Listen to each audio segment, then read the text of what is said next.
Hello बच्चों, कैसे हैं आप। आई होप सो सब ठीक ठाक होगा। चलिए क्लास स्टार्ट करेंगे आज की। आज बच्चे हम एक नया टॉपिक करेंगे, बहुत ही छोटा सा टॉपिक है। हेडिंग बनाइए अकाउंटिंग फॉर, देख लूँ जो स्टडी मटेरियल में नाम है वही नाम रख देते हैं। वैसे चलो स्टडी मटेरियल में तो जो भी है हम अपना रख देते हैं। Accounting for corporate social responsibility. Accounting for corporate social responsibility यानी कि CSR। बहुत ही छोटा सा टॉपिक है, एक ही लेक्चर में हो जाएगा, कुछ ज़्यादा समय नहीं लगेगा। बच्चे पहले सुन लो, ये चैप्टर भी हम लोग स्टडी मटेरियल से ही करेंगे। ये चैप्टर मतलब इस चैप्टर के जो क्वेश्चंस हैं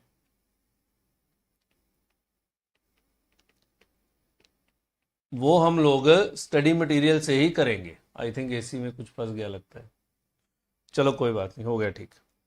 ये चैप्टर के जो क्वेश्चंस हैं वो क्वेश्चंस बच्चे हम लोग स्टडी मटेरियल से ही करेंगे, तो अपनी बुक से नहीं करेंगे। अगेन बुक में चैप्टर तो है पर हम इसको स्टडी मटेरियल से ही क्वेश्चंस करेंगे। कुछ एक्स्ट्रा क्वेश्चंस करने हैं जो बुक में कवर नहीं है, स्टडी मटेरियल में है। ध्यान रखिएगा, स्टडी मटेरियल में मॉड्यूल नंबर 4 में ये चैप्टर है। जब मैं क्वेश्चंस कराऊंगा तब बात कर लेंगे, बाकी चैप्टर तो सारा आप नोट से ही पढ़ेंगे। बट क्वेश्चंस के लिए हम किसको रेफर करेंगे? स्टडी मटेरियल को ही रेफर करेंगे। क्लियर? चलिए, बच्चे ये लॉ का चैप्टर है। I think section 135 of companies act 2013 वो इसके ऊपर एप्लीकेबल है। अल्टीमेटली ये लॉ का ही चैप्टर है। पहले मुझे लॉ की कुछ बातें बतानी पड़ेंगी इस चैप्टर के बेसिक प्रीमाइस को बनाने के लिए। नो डाउट आपने लॉ में पढ़ा होगा, पर मुझे नहीं पता कितनों को याद है कितनों को नहीं, तो मुझे बहुत सारी बातें पहले लॉ की बतानी पड़ेंगी, फिर मैं आऊंगा इसके अकाउंटिंग एस्पेक्ट पे। पहली बात तो इस पे कोई इंड एस नहीं है, एक नॉर्मल चैप्टर है। आप इस पे गाइडेंस नोट है इसकी अकाउंटिंग पे, तो वो गाइडेंस नोट के अकॉर्डिंगली ही हम अकाउंटिंग को डिस्कस करते हैं। ना कोई अकाउंटिंग स्टैंडर्ड बना है, ना ही कोई इंड एस बना है। गाइडेंस नोट के अकॉर्डिंगली ही अकाउंटिंग होती है। चलिए जी, आइए पहले लॉ की कुछ बातें पढ़ लेते हैं। मैं पहले समझा दूं सारा जो जो मुझे बताना है, फिर मैं उसको लिखवा दूंगा।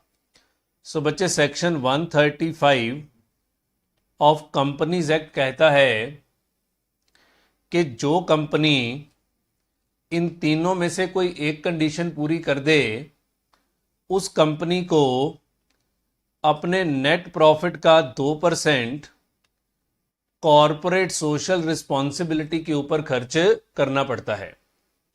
और ये नेट प्रॉफिट कौन सा होता है? एवरेज ऑफ 3 ईयर्स, पिछले 3 साल की एवरेज ऑफ नेट प्रॉफिट का 2% उसको CSR मतलब दया धर्म के कामों पे खर्च करना पड़ता है। ये दया धर्म के काम कौन से होते हैं? सरकार ने एक लंबी लिस्ट दी हुई है। आई थिंक कंपनी लॉ का शेड्यूल 7 है। शेड्यूल 7 के अंदर बहुत लंबी लिस्ट दी हुई है कि ये दया धर्म के कामों का क्या मतलब है। आप इसमें प्रधानमंत्री नेशनल रिलीफ फंड में पैसा जमा करा सकते हैं, PM केयर फंड में, नमामि गंगे फंड में, बड़ा कुछ दिया हुआ है। वो हमारे काम की बात नहीं है, वो तो आप लॉ में पढ़ते होंगे कि क्या क्या CSR है और क्या क्या CSR नहीं है। बच्चे एक्चुअली हमारे देश में सरकार को लगता था कि कंपनियां इतना पैसा कमाती हैं पर सोसाइटी के ऊपर कोई पैसा खर्च नहीं करती। सारा प्रॉफिट या तो खुद रख लेती हैं या शेयर होल्डर्स को दे देती हैं। पर क्योंकि हम सोसाइटी से पैसा कमाते हैं तो giving back to the society is very very important. इसलिए ये जबरदस्ती का, समझ लो कि चैरिटी का एक कॉन्सेप्ट लेके आए कि अगर आप ये 3 में से कोई एक कंडीशन पूरी कर दें, तो ये मैं आपको बताऊंगा ये कौन सी कंडीशन है। अगर आप 3 में से एक कंडीशन पूरी कर दें तो आपको 2% of average net profit of last 3 year किसके ऊपर खर्चा करना पड़ेगा? CSR के ऊपर खर्चा करना पड़ेगा, जो लिस्ट बनी हुई है। नाउ द क्वेश्चन इज, ये कंडीशन क्या है बच्चे? पहली कंडीशन है कि आपका नेट प्रॉफिट है 5 करोड़ या उससे ज़्यादा, greater than equal to 5 crore. आपकी नेटवर्थ है greater than equal to 500 crore, और आपकी सेल्स यानी कि टर्नओवर है greater than equal to the 1000 crore. और ये तीनों के तीनों कब देखने हैं? पिछले साल में, प्रीवियस ईयर में। ये तीनों के तीनों कब देखने हैं? प्रीवियस ईयर में ही देखने हैं। सो पिछले साल अगर आपका नेट प्रॉफिट 5 करोड़ या उससे ज़्यादा है, आपकी नेटवर्थ 500 करोड़ या उससे ज़्यादा है, आपकी सेल 1000 करोड़ या उससे ज़्यादा है, तो अगले साल आपको 2% ऑफ नेट प्रॉफिट किसके ऊपर खर्चा करना पड़ेगा? CSR के ऊपर खर्चा करना पड़ेगा। क्लियर है? और ये नेट प्रॉफिट कौन सा लेना है? पिछले 3 साल की एवरेज पर ध्यान रखना। ये नेट प्रॉफिट, नेटवर्थ और सेल ये पिछले साल की देखनी है, और तीनों नहीं पूरे करने। तीनों में से कोई एक ही कंडीशन अगर पूरी होती है पिछले साल, तो भी आपको ये खर्चा CSR के ऊपर करना पड़ता है। ऐसा है सेक्शन 135। लॉ कहता है अगर ये कंडीशन में से कोई एक कंडीशन पूरी हो जाए तो कंपनी को अपनी CSR कमेटी बनानी पड़ेगी। अगर इन तीनों में से कोई एक कंडीशन पूरी हो जाए तो कंपनी को अपनी क्या बनानी पड़ेगी? CSR की कमेटी बनानी पड़ेगी, जिसमें आपके डायरेक्टर्स भाग लेंगे। कितने डायरेक्टर्स होंगे? 3 या उससे ज़्यादा। 3 या उससे ज़्यादा। सो 3 या उससे ज़्यादा डायरेक्टर्स की कमेटी बनानी पड़ेगी, और उसमें से कम एक जो होना चाहिए वो इंडिपेंडेंट डायरेक्टर भी होना चाहिए। कम से कम एक जो होना चाहिए वो इंडिपेंडेंट डायरेक्टर होना चाहिए। मतलब 2 दूसरे हो सकते हैं, नॉर्मल डायरेक्टर, एक इंडिपेंडेंट डायरेक्टर। और अगर आप पे इंडिपेंडेंट डायरेक्टर अपॉइंट करने का रूल ही नहीं है तो फिर इंडिपेंडेंट डायरेक्टर रहने दो, आप 2 डायरेक्टर से ही ये कमेटी बना लो। कमेटी क्या करेगी? कमेटी ही ये डिसाइड करेगी कि ये जो 2% खर्चा करना है ये कहां कहां करना है। ये बच्चे, ये कंपनी की मर्जी होती है। हाँ, सरकार ने बहुत सारी चीजें दे दी हैं, कहोगे तो एक बार लिखवा भी दूंगा थोड़ा सा। सरकार ने बहुत सारी चीजें दे दी हैं, आपकी मर्जी है कि आप कहां खर्च करना चाहते हैं, and that will be decided by the CSR committee, जिसमें 2 डायरेक्टर और एक इंडिपेंडेंट डायरेक्टर होगा। और अगर इंडिपेंडेंट डायरेक्टर आपकी कंपनी में नहीं है तो आपको 2 डायरेक्टर से ही ये कमेटी बनानी पड़ेगी, और ये कमेटी डिसाइड करेगी कि ये खर्चा कहां कहां किया जाएगा। क्लियर हो गई बात? समझ आ गया? फिर लॉ कहता है कि अगर आपका खर्चा 50 लाख से कम है, कि मान लो आपके पिछले सालों 3 साल के नेट प्रॉफिट की एवरेज ली, उसका 2% किया तो वो 50 लाख से कम आ गया। अगर आपका खर्चा 50 लाख से कम है तब आपको CSR कमेटी बनाने की जरूरत नहीं है, फिर ये सारा काम कौन कर लें? बोर्ड ऑफ डायरेक्टर्स ही कर लें। मतलब इसको एक रूटीन वर्क मान के ही कर लिया जाए, आपको किसी तरह की कोई भी CSR कमेटी बनाने की जरूरत नहीं है। सो ये मैं लॉ पढ़ा रहा हूं, ठीक है ना? आपने पढ़ा हुआ है सब कुछ। सो अगर 50 लाख से कम क्या है आपका? CSR एक्सपेंडिचर, मतलब 2% of net profit of last 3 years 50 lakh से कम आता है, तो आपको फिर CSR कमेटी की रिक्वायरमेंट नहीं है। ये सारा काम कौन कर सकते हैं? बोर्ड ऑफ डायरेक्टर्स ही कर सकते हैं। क्लियर हो गई बात? फिर अब मेन मोटा मोटी बात तो इतनी सी ही है, यही कानून है। अब कहां कहां खर्चा करना है वो अलग मुद्दे हैं, वो हम लिखते हुए देख लेंगे, उसमें कोई दिक्कत वाली बात नहीं है। अब मुद्दा उठता है कि इसकी अकाउंटिंग कैसे होगी। अच्छा, कंपनी ने अगर CSR का खर्चा करना है, मान लो पिछले 3 साल का एवरेज नेट प्रॉफिट आता है आपका 100 करोड़, तो आपको 2% ऑफ 100 करोड़ खर्चा करना है, यानी कि कितना? 2 करोड़ रुपया खर्चा करना है। क्या आपको CSR कमेटी बनानी पड़ेगी? बनानी पड़ेगी, क्योंकि आपका खर्चा 50 लाख से ऊपर चला गया। सो आपको CSR कमेटी बनानी पड़ेगी। अब ये खर्चा कंपनी कैसे कैसे कर सकती है? पहली बात, कंपनी खुद भी खर्चा कर सकती है। जैसे मान लो कंपनी ने फ्री के स्कूल्स बनवा दिए, आप एजुकेशन के ऊपर खर्चा कर रहे हैं, या हंगर के ऊपर खर्चा कर रहे हैं, या पॉवर्टी के ऊपर खर्चा कर रहे हैं। बहुत सारी आपने देखा होगा, मैं जहाँ रहता हूँ लुधियाना में, तो यहाँ तो हीरो साइकिल्स वालों ने पार्क बनवा दिए बड़े अच्छे। सो पार्क के अंदर झूले लगवा दिए, मतलब एंड लोगों के लिए काम करना शुरू कर दिया। कई चौक के अंदर एक बढ़िया सा फुहारा लगवा देते हैं, है ना, मतलब शहर को सुंदर बनाने का काम करते हैं। खुद खर्चा करती है कंपनी। दूसरा होता है कि कंपनी ने एक ट्रस्ट बना दिया या एक सेक्शन 8 की कंपनी बना दी, वो ये सारा काम करेगी। बच्चे अब सोचो, रिलायंस इंडस्ट्रीज, उसका सालाना प्रॉफिट तकरीबन 40 से 50 हजार करोड़ है, और उसका 2% सोचो कितना आता है, 1000 करोड़। 50,000 करोड़ का 2% हो गया 1000 करोड़। अब 1000 करोड़ रुपया अगर खर्च करना है तो कंपनी खुद कैसे कर लेगी? तो फिर इसके लिए एक अलग से ट्रस्ट बना दिया जाता है, या कोई सेक्शन 8 की अलग से कोई कंपनी बना दी जाती है। बड़े बड़े जो कॉरपोरेट हाउसेज हैं वो तो ऐसे ही करते हैं कि यहां अलग से ट्रस्ट बना देंगे या कुछ कर देंगे, या फिर आप इस पैसे को कहीं डोनेशन भी दे सकते हो। जैसे आप पीएम केयर्स फंड में डोनेशन दे सकते हो, नमामि गंगे प्रोजेक्ट के तहत आप सरकार को डोनेशन दे सकते हो। सो डिफरेंट डिफरेंट तरीके हैं इस पैसे को खर्च करने के लिए। अगेन, मेरे चैप्टर से इसका कोई लिंक होना नहीं चाहिए, कारण भाई हम तो अकाउंटेंट हैं, हम तो मुनीम हैं, हमसे लॉ के प्रोविजंस क्यों पढ़ा रहे हो? क्योंकि पेपर सेटर ये पूछ लेता है, आपके स्टडी मटेरियल में इसके क्वेश्चंस हैं, इसलिए मुझे लॉ के कुछ रूल्स जो हैं वो आपको एक्सप्लेन करने पड़ते हैं। क्लियर हो गई बात? सो कोई भी तरीका आप अपना सकते हैं इस खर्चे को करने के लिए, पर ध्यान रखिएगा, अगर आप इंप्लॉइज के ऊपर कोई खर्चा करते हैं तो ये आपका CSR एक्सपेंडिचर नहीं है। क्या आपने कहा जी मैंने तो इंप्लॉइज को मकान बनवा के दे दिए, अब वो भी तो सोसाइटी का ही पार्ट है, तो वो मकान वो फ्री दे दिए उनको बना के, तो ये मेरा CSR है? वो कह रहा नहीं, इंप्लॉइज नहीं, क्योंकि ये इंप्लॉय बेनिफिट है। अगर आपने इंप्लॉय को मकान बनवा के दे दिए हैं तो बदले में आप उनका खून निचोड़ोगे। CSR के खर्चे में बदले में आपको कुछ नहीं मिलता ना, सोशल वर्क है ये, सोशल वर्क के बदले में कुछ नहीं मिलता। सो अगर आपने इंप्लॉइज के लिए काम किया है कोई, ये CSR का खर्चा नहीं माना जाएगा। CSR का खर्चा मानने के लिए ये खर्चा भारत देश में होना जरूरी है, इन इंडिया होना जरूरी है।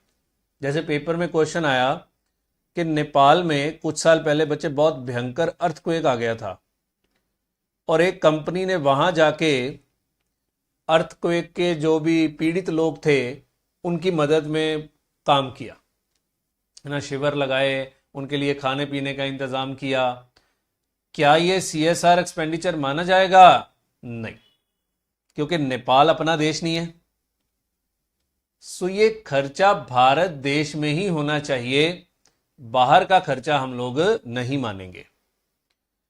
फिर अगर आपके खर्चे में कोई कॉमर्शियल एक्टिविटी इन्वॉल्व है तो भी ये CSR एक्सपेंडिचर नहीं माना जाएगा।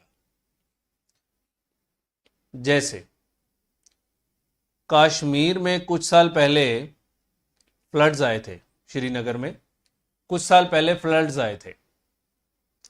मान लो ब्रिटानिया कंपनी कहती है कि हम वहां जाके बिस्किट्स बांटेंगे फ्री में। अब बिस्किट्स तो बच्चे ब्रिटानिया कंपनी की इन्वेंट्री है, ब्रिटानिया का मेजर प्रोडक्ट है बिस्किट। उसने वहां जाके बिस्किट बांटे और वो इसको CSR एक्सपेंडिचर क्लेम करना चाहता है, क्या वो कर सकता है? The answer is no. Law कहता भाई ये एडवर्टीजमेंट है, this is your commercial activity, क्योंकि ये तेरा प्रोडक्ट है। अगर तू ब्रिटानिया के बिस्किट बना रहा है और उसी को बांट रहा है, ये तेरा प्रोडक्ट है, ये नहीं चलेगा। सो अगर आप किसी तरह की कॉमर्शियल एक्टिविटी के पॉइंट ऑफ व्यू से कर रहे हैं तो भी नहीं चलेगा। सर मान लो मैक्स हेल्थ केयर हॉस्पिटल है, पंजाब गवर्नमेंट का रूल है कि जितने भी पेशेंट हॉस्पिटल में आएंगे उनमें से 10% पेशेंट का इलाज फ्री में किया जाएगा, सरकार इस पे सब्सिडी देगी। और मैक्स हॉस्पिटल 10% का इलाज फ्री में कर देता है। क्या ये CSR है? नहीं, क्योंकि ये तो गवर्नमेंट का रूल है। पर अगर मैक्स हॉस्पिटल 25% का इलाज फ्री में कर देता है तो ऊपर के 15% को वो कह रहा है आप CSR मान सकते हो। सर ये कमर्शियल एक्टिविटी नहीं है? नहीं, इसको नहीं मानते ना। किसी का इलाज करना कमर्शियल एक्टिविटी नहीं होता ना। कोई नहीं कहता कि हाँ मैं यहां से ठीक हो जा तू भी यहां से ठीक हो ले। सब कहते भाई तू वहां ना जाइए, ठीक है ना, हॉस्पिटल तो किसी को ना ही जाना पड़े। तो हॉस्पिटल वाले ये कर सकते हैं, बाकी नहीं। ब्रिटानिया अगर बिस्किट बांटेगा, no, this is not CSR activity. Britannia अगर कंबल बांटे, क्या ये CSR एक्टिविटी माना जाएगा? माना जाएगा, क्योंकि वो ब्रिटानिया थोड़ा बनाता है। मतलब ये आपको केस बाय केस वगैरह देखना पड़ेगा थोड़ा सा, है ना, कि ये कमर्शियल एक्टिविटी नहीं होनी चाहिए। अगर आप एडवर्टीजमेंट के पॉइंट ऑफ व्यू से सोच के कर रहे हैं, नहीं, फिर नहीं। जैसे आपने देखा होगा लंगर लगाए होते हैं और बड़े बड़े एडवर्टीजमेंट के बोर्ड लगे होते हैं, सो वो कह रहा है अगर उससे आपको कोई कॉमर्शियल बेनिफिट मिलेगा फिर वो CSR एक्सपेंडिचर नहीं माना जाएगा। हॉस्पिटल बच्चे अगर किसी का इलाज फ्री में करता है तो कोई एक्स्ट्रा कमर्शियल बेनिफिट नहीं मिलता हॉस्पिटल को। हॉस्पिटल एक अलग तरह का बिजनेस होता है। मैंने कहा जी ठीक है, ये लॉ है सारे का सारा। फिर मैंने पूछा, मान लो कि 2022 में हमने कंडीशंस पूरी कर दी, 2021-22 में हमने कंडीशंस पूरी कर दी और हमने 2% खर्चा कर दिया। 2022-23 में हम किसी कंडीशन को पूरा नहीं कर रहे। ना तो हमारा नेट प्रॉफिट 5% से ज्यादा है पिछले साल का, ना नेटवर्थ ज्यादा है, ना सेल ज्यादा है। तो क्या मुझे अगले साल CSR का खर्चा करना है? लॉ कहता अगर एक बार CSR में कवर हो गया तो फिर 3 साल तो कवर ही रहेगा। अगर एक बार CSR में कवर हो गया तो फिर 3 साल तू कवर रहेगा। तो 3 साल तक तो तुझे फिर खर्चा करना ही पड़ेगा हर साल, क्योंकि पिछले 3 साल की तो बच्चे एवरेज लेनी होती है ना। इसलिए वो कह रहा है फिर 3 साल तुझे खर्चा करना ही पड़ेगा। अगर एक बार तू CSR एक्सपेंडिचर में कवर हो गया, उसके बाद फिर दोबारा से चेक कर ली कि तू किसी कंडीशन को पूरा कर रहा है या नहीं कर रहा है। क्लियर? ये सारी बच्चे लॉ की बातें थी जो हमने CSR के रिगार्डिंग पढ़नी थी, वो बातें हमने कर ली। नाउ द क्वेश्चन इज कि आपने CSR एक्सपेंडिचर तो कर दिया, अब बुक्स ऑफ अकाउंट्स में इसकी अकाउंटिंग कैसे होगी? आपने CSR एक्सपेंडिचर तो कर दिया, बुक्स ऑफ अकाउंट्स में इसकी अकाउंटिंग कैसे होगी? तो सिंपल है जी, जितना भी एक्सपेंडिचर आप करोगे वो सारे का सारा कहां जाएगा? P&L में जाएगा। तो CSR expenses account debit to bank और P&L account debit to CSR expense. Simple. So जितना भी खर्चा आप करोगे वो सारे का सारा कहां जाएगा? प्रॉफिट एंड लॉस में ही जाएगा। सर मैंने एक एसेट बना दिया, मैंने एक धर्मशाला बनवा दी, बच्चे आपके लिए वो खर्चा ही है, क्योंकि वो आपकी एसेट की परिभाषा पूरी नहीं करेगा ना। आपको कोई फ्यूचर इकोनॉमिक बेनिफिट्स थोड़े ना आने हैं। तो इसलिए एसेट बनाने की बात ना करना। जो भी CSR का खर्चा आप कर रहे हो चुपचाप जाओ और प्रॉफिट एंड लॉस अकाउंट में डेबिट कर दो। बस सर इतनी ही अकाउंटिंग है? हाँ, इतनी ही अकाउंटिंग है। हाँ, एक दो बातें और हैं। सर ये जो नेट प्रॉफिट लेना है ये कौन सा लेना है सर? हालांकि ये भी लॉ की ही बात है, तो मैं अब पहले जरा दूसरी बातें समझा लूं फिर मैं लॉ की बातों पे आता हूं। सो मान लो आपका CSR एक्सपेंडिचर 2022-23 का है 1 करोड़ रुपया। अब ध्यान से सुनना, ये अकाउंटिंग के लिए बढ़िया चीज है। 2 तरीके से आप खर्चा कर सकते हो, या तो खुद खर्चा करोगे या डोनेशन दोगे, या आपका एक ऑन गोइंग प्रोजेक्ट है। सर ऑन गोइंग प्रोजेक्ट मतलब क्या? आपने एक धर्मशाला बना दी, हर साल आप उसी पे ही खर्चा करते हो, कुछ नया बनाते रहते हो, लोगों के खाने पे रहने पे व्यवस्था आप करते रहते हो, सारा खर्चा वहीं पे ही करते हो। अगर आप डोनेशन वगैरह देते हो या सिंपल एक्सपेंडिचर करते हो, कोई ऑन गोइंग प्रोजेक्ट आपका नहीं है CSR का, मान लो आपका एक्चुअल खर्चा इस साल हुआ 75 लाख का और आउटस्टैंडिंग रह गया 25 लाख का, पहले तो मैंने लॉ से पूछा सर अगर मैंने CSR एक्सपेंडिचर के रूल को पूरा ना किया तो कोई पेनल्टी है? वो कह रहा है हाँ पेनल्टी लगेगी। कंपनी पे twice the amount of expenditure और 1 crore which ever is lower, और एवरी ऑफिसर इन डिफॉल्ट पे I think twice the amount of expenditure और 1 lakh which ever is lower, जहां तक मुझे ध्यान है, बाकी मैं एक बार देख लूंगा। तो पेनल्टी है। अब मान लो आपने 75 लाख का खर्चा किया, 25 लाख का आउटस्टैंडिंग रह गया, नहीं हो पाया किसी कारण से। अब इस 25 लाख का क्या करूं? मैं पेनल्टी से बचना चाहता हूं क्योंकि मैं रूल पूरा नहीं कर पाया। तो भारत सरकार कहती, कानून कहता है 6 महीने के अंदर अंदर सरकार का शेड्यूल 7 के तहत, कंपनीज एक्ट के शेड्यूल 7 के तहत एक स्पेसिफाइड फंड है, उसमें ये पैसा जमा करा दो, बस खत्म। हम मान लेंगे कि हाँ आपका रूल पूरा हो गया। Sir what from the accounting point of view? वो कह रहा है इसकी आपको प्रोविजनिंग करनी पड़ेगी। जितना खर्चा आपने कम किया उसकी आपको प्रोविजनिंग करनी पड़ेगी। तो बताओ आपकी एंट्री क्या होगी? CSR expenditure account debit 1 lakh या 1 करोड़, टू बैंक कितना 75 lakh, to unspent CSR expenditure 25 lakh. और जैसे ही इसको जमा करा दोगे फंड में, क्योंकि 6 महीने हैं आपके पास, तो ये अनस्पेंट CSR टू बैंक कर देना, वेले। सो अगर आपका कोई ऑनगोइंग प्रोजेक्ट नहीं है तो सिंपल आप 6 महीने के अंदर अंदर जमा करा दीजिए, अकाउंटिंग में इसकी प्रोविजनिंग कर दीजिए। बट अगर आपका ऑनगोइंग प्रोजेक्ट है कि आप किसी प्रोजेक्ट के तहत ही CSR खर्चा करते हैं, हर साल उसी पे खर्चा करते हैं, और मान लो इस साल आपने 80 लाख का खर्चा किया, 20 लाख का खर्चा आपका हो नहीं पाया, अनस्पेंट एक्सपेंडिचर है आपका कितना 20 लाख का। वो कह रहा है फिर अगर आप ऑनगोइंग प्रोजेक्ट पे खर्चा करते हो तो ये 20 लाख सीधा सरकारी फंड में जमा कराने की जरूरत नहीं है, क्योंकि आप ये खर्चा अगले साल कर दोगे, क्योंकि आपका तो एक प्रोजेक्ट चल ही रहा है। तो आप 30 दिन के अंदर अंदर एक बैंक में खाता खुलाइए अनस्पेंट CSR एक्सपेंडिचर के नाम से, और इस खर्चे को आने वाले 3 सालों के अंदर अंदर आपको यह खर्चा करना पड़ेगा। और अगर आपने 3 सालों में यह खर्चा नहीं किया तो फिर 3 साल खत्म होने के 30 दिन के अंदर अंदर आप भारत सरकार के शेड्यूल 7 के तहत जो फंड प्रेस्क्राइब्ड है उसमें जमा करा दीजिए। अब ये कानून की बातें हैं।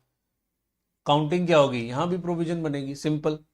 CSR एक्सपेंडिचर अकाउंट डेबिट कितना 1 करोड़, टू बैंक कितना 20 लाख या 80 lakh, to unspent CSR expenditure कितना 20 लाख, और जब खर्चा हो जाएगा अनस्पेंट डेबिट टू बैंक, सिंपल। तब तक ये आपका प्रोविजन या लायबिलिटी बुक्स में बनी रहेगी। सो ये ध्यान रखिएगा, अगर आप खर्चा कम करते हैं तो पेनल्टी से बच सकते हैं। अगर कोई ऑनगोइंग प्रोजेक्ट नहीं है तो जाके सीधा भारत सरकार के शेड्यूल 7 के तहत कंपनीज एक्ट के जो फंड प्रेस्क्राइब्ड है उसमें जमा करा दीजिए। बट अगर आपका ऑनगोइंग प्रोजेक्ट है तो अपना एक बैंक अकाउंट खुला लीजिए, 30 दिन में जमा करा दीजिए और आने वाले 3 साल में वो खर्चा कर लीजिए। अकाउंटिंग के तहत दोनों सिचुएशन में आपको अनस्पेंट अमाउंट की प्रोविजन या लायबिलिटी बनानी पड़ेगी। ओके, अगली बात, मान लो आपका CSR एक्सपेंडिचर है 1 करोड़। आपने कहा था मैं 1 करोड़ में पार्क बनवा दूंगा, पार्क में बड़े सारे झूले लगवा दूंगा, थोड़ा सा एक साइकिल ट्रैक बनवा दूंगा, और आपका एक्चुअल एक्सपेंडिचर जरूरी थोड़ा 1 करोड़ ही होगा, आपका एक्चुअल एक्सपेंडिचर हो गया 1 crore 10 lakh. Now the question is, ये जो एक्सेस एक्सपेंडिचर है इसका क्या करेंगे? 10 लाख का आपने एक्स्ट्रा खर्चा कर दिया, ऊपर मैंने पढ़ाया था कि आपने खर्चा कम किया तो पेनल्टी से बचने के तरीके बताए हुए हैं, और उसके तहत फिर आपको प्रोविजन बनानी पड़ेगी बुक्स में। अब बात है कि आपने खर्चा थोड़ा सा ज्यादा कर दिया। सो अगर आपने खर्चा ज्यादा कर दिया है तो लॉ कहता है अब 2 सिचुएशंस हैं। पहला, कंपनी कहती छोड़ो, 1 करोड़ था 1 करोड़ 10 लाख हो गया, जाने दो, तो चुपचाप ये सारा खर्चा P&L में डाल दो। CSR एक्सपेंडिचर टू बैंक कितना 10 लाख। सर मतलब कंपनी इसको आने वाले सालों से माइनस नहीं कर सकती? भैया आपने इस साल ज्यादा खर्चा कर दिया, अगले साल भी तो खर्चा करना है, तो क्या आने वाले सालों से कंपनी इस खर्चे को माइनस नहीं कर सकती? कर सकती है, पर कंपनी की मर्जी है। अगर वो नहीं करना चाहती तो सीधा P&L में डाल दो। पर अगर वो एक्सेस को क्लेम करना चाहती है तो कंपनी आने वाले 3 सालों में इसको क्लेम कर सकती है, और ऐसी सिचुएशन में फिर आपको इस 10 लाख का एसेट बनाना पड़ेगा प्रीपेड सीएसआर एक्सपेंडिचर के नाम से। ऐसी सिचुएशन में आपको 10 लाख का एसेट बनाना पड़ेगा, किस नाम से? प्रीपेड सीएसआर एक्सपेंडिचर के नाम से। पर अगर आप क्लेम नहीं करना चाहते तो छोड़ दीजिए, आप P&L में डालिए। पर अगर आप क्लेम करेंगे आने वाले साल, जैसे आपने इस साल ज्यादा खर्चा कर दिया तो उसको प्रीपेड ही बोलते हैं ना, और आप चाहते हो कि मैं आने वाले सालों में फिर कम खर्चा करूंगा, तो फिर आप प्रीपेड सीएसआर एक्सपेंडिचर के नाम से एक एसेट बना लीजिए। ओके। अगर आपकी सीएसआर एक्टिविटी से कोई इनकम आ जाए, जैसे हीरो वालों ने पार्क बनवाया हुआ है, साइकिलिंग ट्रैक है, और आई थिंक वहां 5-10 रुपए फीस लेते हैं वो, अगर फीस ना रखें तो फिर बड़ी दिक्कत हो जाती है, क्योंकि फिर सारे लोग आना शुरू कर देते हैं। 5-10 रुपए भी फीस होगी तो लोग सोच के आएंगे। अब वहां से थोड़ी कमाई हो जाती है, क्या ये आपकी इनकम बन जाएगी? नहीं, ये आप इनकम नहीं मान सकते। फिर क्या करें इसका, बताओ। मान लो आपको फीस के तहत 1 लाख रुपए इकट्ठा हो गया, तो bank account debit to fees कितना? 1 लाख। वो कहता है ये भी आपको उसी पे ही खर्च करना है, इसको भी अनस्पेंट सीएसआर में ट्रांसफर कर दो। तो fees account debit to unspent CSR expenditure 1 lakh, और ये भी वहीं पे ही खर्चा होगा। तो फीस क्रेडिट भी होगी और फीस डेबिट भी होगी, बात खत्म हो गई, फीस से फीस कैंसिल। समझ गए? तो जो आपको कोई कमाई हो रही है वो भी आप उसी के ऊपर ही खर्चा करोगे। और ध्यान रखना, ये जो 1 लाख रुपए का खर्चा आप वहां पे करोगे, ये 2% का पार्ट नहीं होगा। मतलब 2% तो आपको नेट प्रॉफिट का खर्चा करना ही करना है, ये एक्स्ट्रा है। 2% ऑफ नेट प्रॉफिट तो आपको खर्चा करना ही करना है, ये आपका एक्स्ट्रा है। इस बात का ध्यान रखिएगा। क्लियर हो गई बात? समझ आ गया? सो ये थी जी सारी की सारी बातें सीएसआर एक्सपेंडिचर के तहत। इसी पे ही छोटे छोटे क्वेश्चंस भी बने हुए हैं, वो हम बात कर लेंगे। फिर आता है लास्ट में, क्या सीएसआर एक्सपेंडिचर की इनकम टैक्स में डिडक्शन मिल जाती है? तो मान लो मैंने एक पार्क बनवा के खर्चा कर दिया, वो कह रहा नहीं, सीएसआर की इनकम टैक्स में डिडक्शन नहीं मिलती। पर रुको, अगर आपका खर्चा सेक्शन 30 से 36 ऑफ इनकम टैक्स के तहत आता है, फिर आप डिडक्शन ले सकते हैं। 30 से 36 कौन से होते हैं? Business expenditure. इनकम टैक्स में पीजीबीपी चैप्टर में आपने सेक्शन 30 से 36 पढ़ा हुआ है, बिजनेस एक्सपेंडिचर के नाम से। सो अगर सेक्शन 30 से 36 के बीच में आपका खर्चा कवर होता है तो आप डिडक्शन ले सकते हैं। क्लियर है? सर एग्जांपल दो। जैसे मान लो आप एक बिल्डिंग में एक लंगर चलाते हैं और वो 24 घंटे चलता है, उस बिल्डिंग का आपको रेंट देना पड़ता है।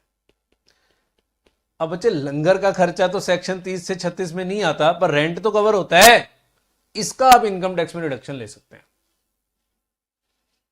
लंगर के खर्चे की डिडक्शन नहीं ले सकते आप इनकम टैक्स में।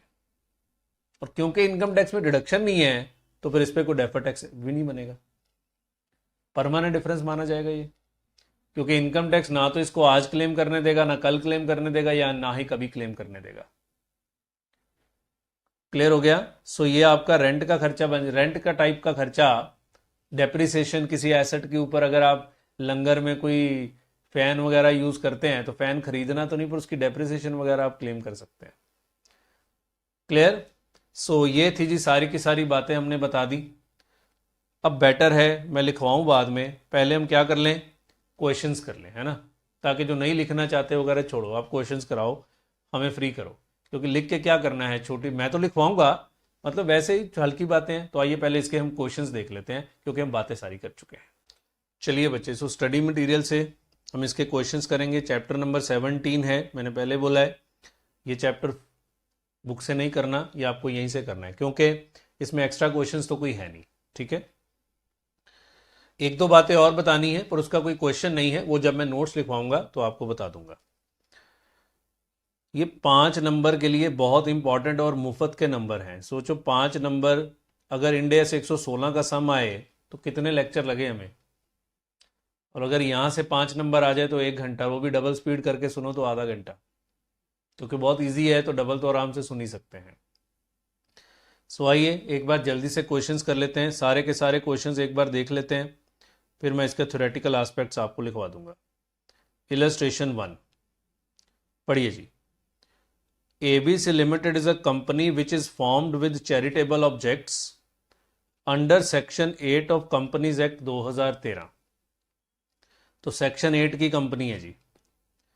As a result the management of company believes that as all the activities of the company will be with the intent of charity, the CSR provisions are not applicable to ABC Limited as these are the activities in the normal course of the business। लो जी, वो company का गठन ही charitable activities के लिए हुआ है।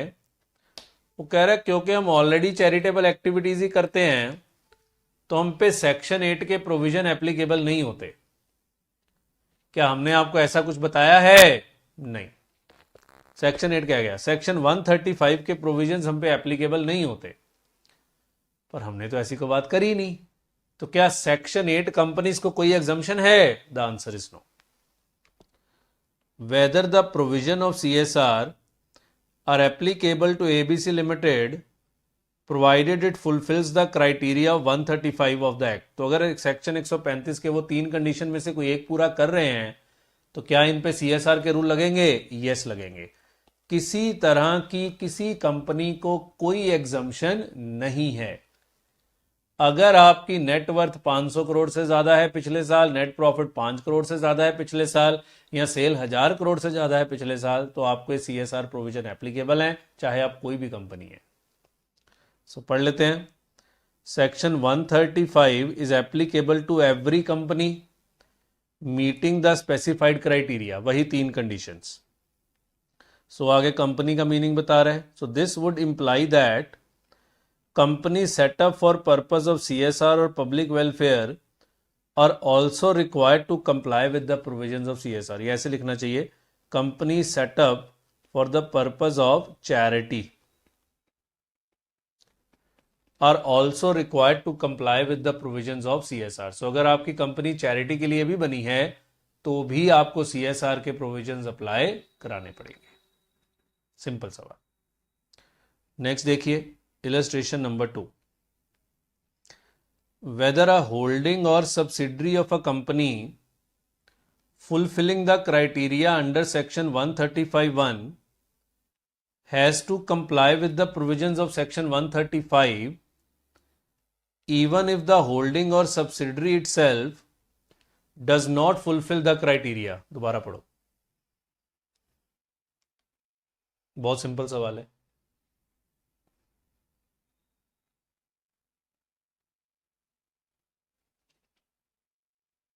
समझ आया? मान लो एक्स लिमिटेड है जिसपे सेक्शन 135 एप्लीकेबल है, मतलब वो तीनों में से कोई एक कंडीशन पूरी करता होगा। इसकी एक सब्सिडरी है वाई लिमिटेड। वाई लिमिटेड पे सेक्शन 135 एप्लीकेबल होता नहीं क्योंकि वो कोई कंडीशन पूरी नहीं करता। क्योंकि ये एक्स की सब्सिडरी है, क्या वाई पे सेक्शन 135 ऑटोमेटिकली लग जाएगा? नहीं, हमने ऐसा कुछ नहीं बताया आपको। ये तो इंड एस में होता है कि अगर पेरेंट पे इंड एस लग गए तो सब्सिडरी एसोसिएट जॉइंट वेंचर पे ऑटोमेटिकली लग जाते हैं। सेक्शन 135 बच्चे इंडिविजुअल है, कंसोलिडेशन के लिए नहीं है। सेक्शन 135 इंडिविजुअल कंपनी के ऊपर देखा जाएगा। तो अगर होल्डिंग के ऊपर लग रहा है तो जरूरी नहीं है कि सब्सिडरी के ऊपर भी लगे, अनलेस कि सब्सिडरी खुद कोई कंडीशन पूरी कर दे ऑफ सेक्शन 135। क्लियर? अब ये लॉ के क्वेश्चन है, इसमें अकाउंटिंग का है, बताओ। No, the compliance with CSR is specified to each company. बस आगे मैं नहीं पढ़ाऊंगा। कंप्लायंस जो CSR का है वो हर कंपनी का अलग अलग है। तो एग्जाम्पल भी दे रहे, company A is covered under the criteria mentioned in section 135। Company B is a holding company of company A. if company B by itself does not satisfy any of the criteria mentioned in section 135, company B is not required to comply with the provisions of section 135. तो अगर उस पे ना कोई condition पूरी हो जाए, सिर्फ इस कारण से कि वो कंपनी है कि होल्डिंग कंपनी है, नहीं, इस कारण से नहीं, इस कारण से तो इंड एस लगते हैं, इस कारण से CSR नहीं लगता। अब अगेन ये लॉ का पॉइंट है, ठीक है। आइए नेक्स्ट देखते हैं।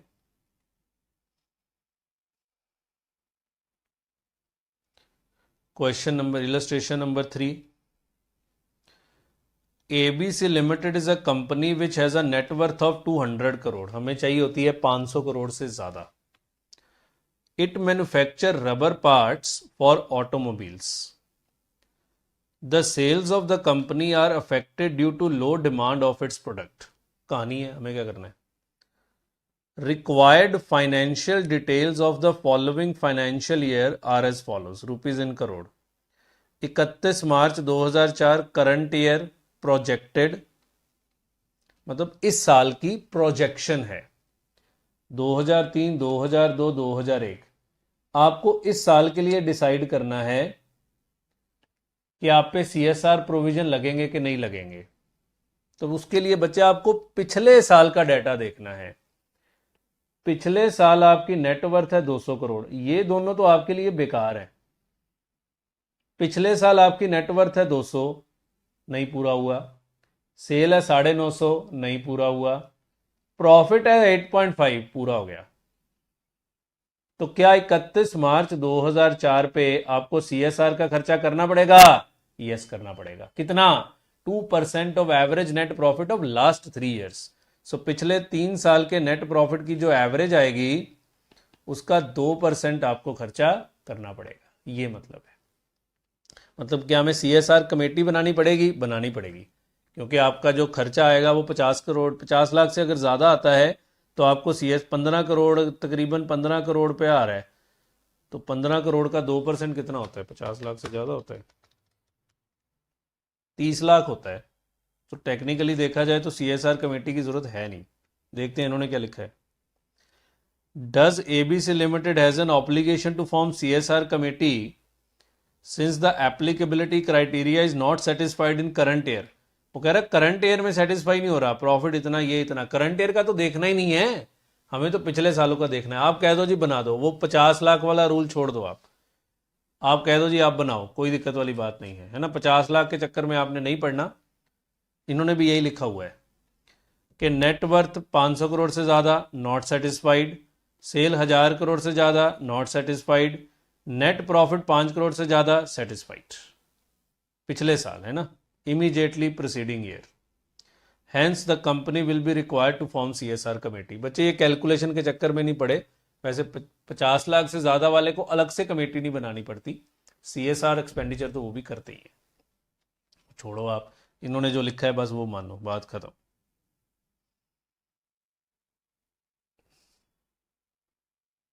ये देखो, ये जो मैं बात कर रहा था, where the amount to be spent by a company does not exceed 50 lakh, requirement for constitution of CSR committee shall not be applicable and function of such committee shall be discharged by the board of directors। पर वो question के ऊपर ये rule उन्होंने नहीं लगाया। तो अगर बोले CSR कमेटी बनानी है, आप कह दो बनानी है, मतलब CSR एक्सपेंडिचर करने हैं, हाँ करने हैं। आइए नेक्स्ट क्वेश्चन देखते हैं। इलस्ट्रेशन नंबर 4 पढ़िए जी। ABC Limited manufactures consumable goods like bath soap, toothbrushes, soap cases, etc. As part of its CSR policy, it has decided that for every part of the pack of these goods sold, 0.8 will go towards the Save Tree Foundation, which will qualify as a CSR expenditure as per Schedule 7। वो कह रहा है हर pack के ऊपर 80 पैसे हम लोग save tree foundation में भेजेंगे और शेड्यूल 7 के अकॉर्डिंगली आप ये क्वालिफाइड है as a CSR expenditure. Consequently at the year end company sold 25,000 pack and total of 20,000 was recognised as CSR expenditure. बिल्कुल ठीक है, 25,000 पैक उसने बेचे और 0.8 के हिसाब से 20,000 रुपये का उसने खर्चा बुक कर लिया.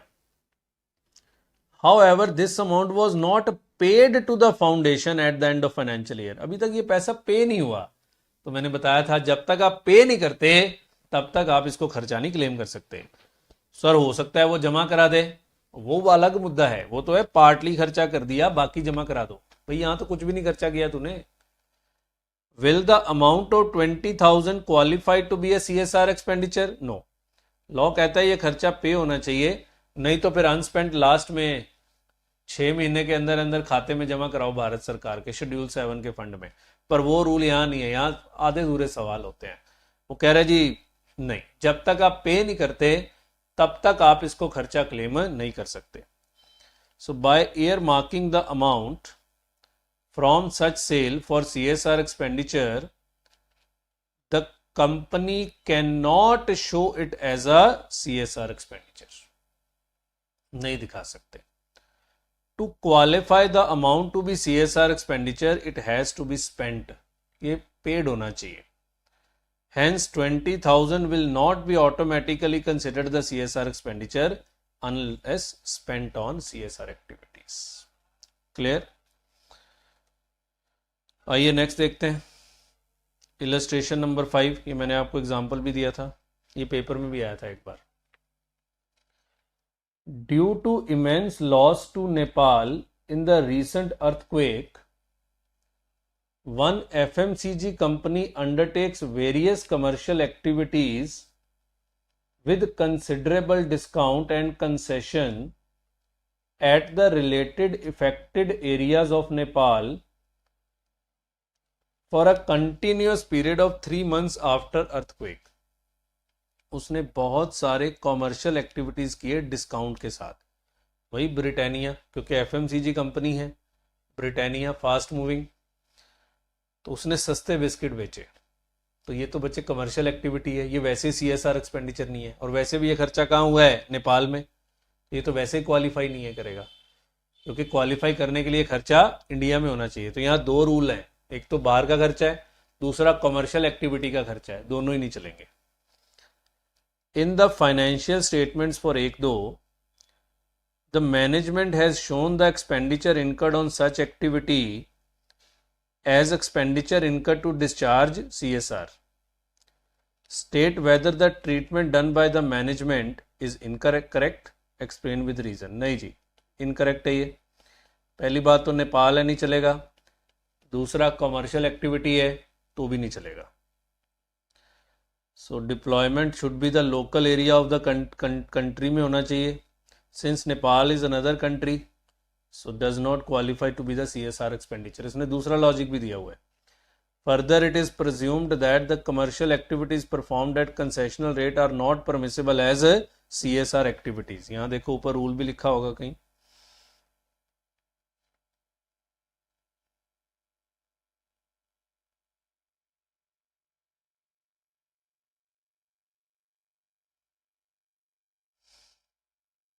और छोड़ो, वो मैं नोट्स में लिखवा दूंगा आपको. बताया तो मैंने हुआ ही आपको, वो मैं आपको नोट्स में लिखवा दूंगा. मुझे था यहाँ कहीं लिखा होगा तो पढ़ा दूँ एक बार. क्लियर हो गया जी. सो therefore the treatment done by the management of showing the expenditure on commercial activity as expenditure incurred to discharge CSR is not correct. Fine. ये वो सारी चीज़ें हैं जहाँ जहाँ आप खर्चा कर सकते हो शेड्यूल 7 की. Eradicating hunger, poverty, promoting education, promoting gender equality, ensuring environmental sustainability, protection of national heritage, central armed police forces का वार विडोज को लेके, फोर्स वेटरन्स को लेके, सेंट्रल पैरामिलिट्री फोर्सेस को training to promote rural sports.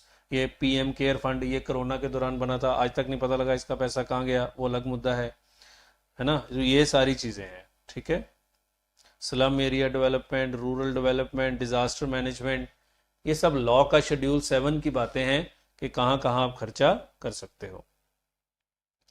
आइए next देखते हैं. Illustration number 6 पढ़िए जी. ABC limited is a company which is covered under the ambit of CSR rules. As part of its CSR contribution an amount of rupees 15 lakh was spent as CSR expenses towards the education of girl child. तो 15 लाख का खर्चा करना था उसने. The average net profit of the company for past 3 years is 7 crore.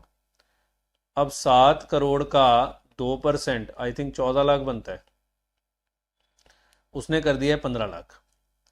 As the company incurred a CSR expense in excess of what is required by the rules, ज़्यादा खर्चा कर दिया. It is decided to utilize this expense as a carry forward to next year. वो carry forward करेगा तो फिर 1 लाख को prepaid expense दिखा दो. And reduce the next year CSR spent by 1 lakh. तो इस साल एंट्री डालो, CSR expenditure account debit 14 lakh, prepaid CSR expense account debit 1 lakh, to bank 15 lakh. तो ये 1 लाख अगले साल इसको खर्चा मान लेना, CSR expense to prepaid. Can the excess expenditure be carried forward to next year? बिल्कुल. कह रहा है as per the current law of the land यानी कि companies act, carry forward for excess amount over 2% of profit will be allowed if company decided to adjust such excess against future obligation. कितने साल तक use कर सकता है? Maximum 3 साल तक कैरी फॉरवर्ड कर सकता है. इफ कंपनी, अगर वो कहता है कि मैं कैरी फॉरवर्ड नहीं करना, फिर तो P&L में डाल दो, जो कि इस सवाल में तो बनता ही नहीं ना, क्योंकि इस सवाल में तो लिखा हुआ है कि हाँ वो कैरी फॉरवर्ड करना चाहता है. सो अगर वो कैरी फॉरवर्ड करना चाहता है तो फिर आप उसको प्रीपेड एक्सपेंस के नाम से ही दिखाएंगे. 3 साल तक कैरी फॉरवर्ड होता है, ध्यान रखना. इलस्ट्रेशन 7 पढ़िए जी. In financial year 2001-2 a company had spent 2 crore in excess. 2001-2 में 2 करोड़ रुपया ज्यादा खर्चा कर दिया. इन FY23 अगले साल it sets off 50 lakh from such excess. 2 crore में से 50 लाख अगले साल एडजस्ट हो गया, 1.5 करोड़ बचा, वो आने वाले 2 साल तक हो सकता है क्योंकि टोटल 3 साल अलाउड है. However from 3-4 the company is no longer subject to CSR provision. ओहो, 3-4 से उसके ऊपर CSR प्रोविजन ही लगने बंद हो गए. मैंने कहा था अगर एक बार कवर हो गया तो 3 साल तक लगते हैं. मान लो उसके 3 साल खत्म हो गए और अब वो कवर ही नहीं हुआ. अब उसके पास 1.5 करोड़ रुपया बचा हुआ है, तो क्या ये 1.5 करोड़ रुपया वापस अपनी इनकम मान ले? नहीं. ये जो प्रीपेड था ये आपको वापस खर्चे में ही बुक करना पड़ेगा. आप वापस इसको इनकम नहीं मान सकते, क्योंकि अब आप उसको क्लेम नहीं कर सकते ना, क्योंकि आप CSR में कवर ही नहीं है. Since the company cannot take the benefit of set-off of excess amount spent in the previous financial year because of non-applicability of CSR provision, will the excess amount lapse? Yes, ये lapse हो जाएगा और ये आपको खर्चा ही मानना पड़ेगा. Clear है? So yes, the law states that the excess CSR amount can be carried forward up to immediately 3 years. Thus, in case any excess amount is left or set off, it will lapse at the end of the said period. Lapse किसको बोल रहा होगा ये? मतलब आपको खर्चा करने की जरूरत फिर नहीं है, ये कह रहा है वो. शायद मैंने गलत बोला, क्योंकि लैप्स का मतलब यही होगा कि आपको फिर खर्चा करने की जरूरत नहीं है. So in such case, company may continue to retain the remaining excess up to 4-5 आने वाले 3 साल तक, and thereafter the same shall lapse. 1 साल और वेट कर लो, कह रहा उसके बाद ये लैप्स हो जाएगा. अब लैप्स शायद ये बोल रहा है कि खर्चा करने की जरूरत नहीं है, क्योंकि ऑलरेडी आपने ज्यादा ही कर दिया था ना. ठीक है, ऑलरेडी आपने ज्यादा ही कर दिया था, तो अब आप उसमें कवर ही नहीं हो रहे, तो फिर आपको ये खर्चा करने की जरूरत नहीं है. ठीक है जी, लॉ के सवाल हैं सारे के सारे. सो प्रीपेड तो यहाँ भी बनेगा. सो बाद में ये लैप्स करके अपनी इनकम बना लो. फिर और क्या हो रहा है, अगर लैप्स ही हो रहा है तो ये वो हॉस्पिटल वाली बात लिखी हुई है, मैं लिखवा दूंगा आपको. ये देखो वो वाला जो मैं कह रहा था कि कमर्शियल एक्टिविटी वाला, ये मैं लिखवा दूंगा आपको, कोई बात नहीं. नेक्स्ट देखते हैं, illustration 8. After the havoc caused by flood in Jammu and Kashmir, a group of companies undertakes during the period from October 2001 to December 2001 various commercial activities with considerable concession और discount. अब बच्चे ये J&K में उन्होंने commercial activities करी हैं considerable concession और discount. क्या ये CSR है? नहीं, ये कमर्शियल एक्टिविटी है, इसी ऐड होती है आपकी. The management intends to highlight the expenditure incurred on such activities as expenditure incurred on activities undertaken to discharge CSR. वो इसको CSR दिखाना चाहता है. State whether the management intention is correct, not correct. क्योंकि ये कमर्शियल एक्टिविटी मानी जाती है, इसलिए ये CSR में कवर नहीं होगा. तो देखिए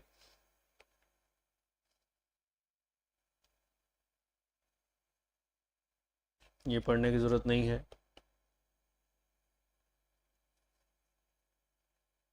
ये देखो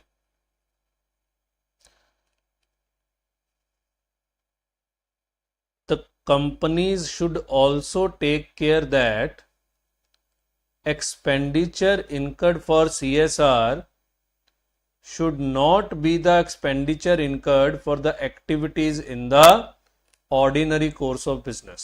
ये आपको याद रखनी है लाइन कि अगर आपकी ऑर्डिनरी कोर्स ऑफ बिजनेस की एक्टिविटीज हैं फिर वो CSR नहीं माना जाएगा. If expenditure incurred for activities in the ordinary course of business, then it will not be qualified as the expenditure incurred on CSR activity, जिसको हम बोल सकते हैं normal commercial activity. Normal commercial activity, जिसको ये कह रहा है ordinary course of business.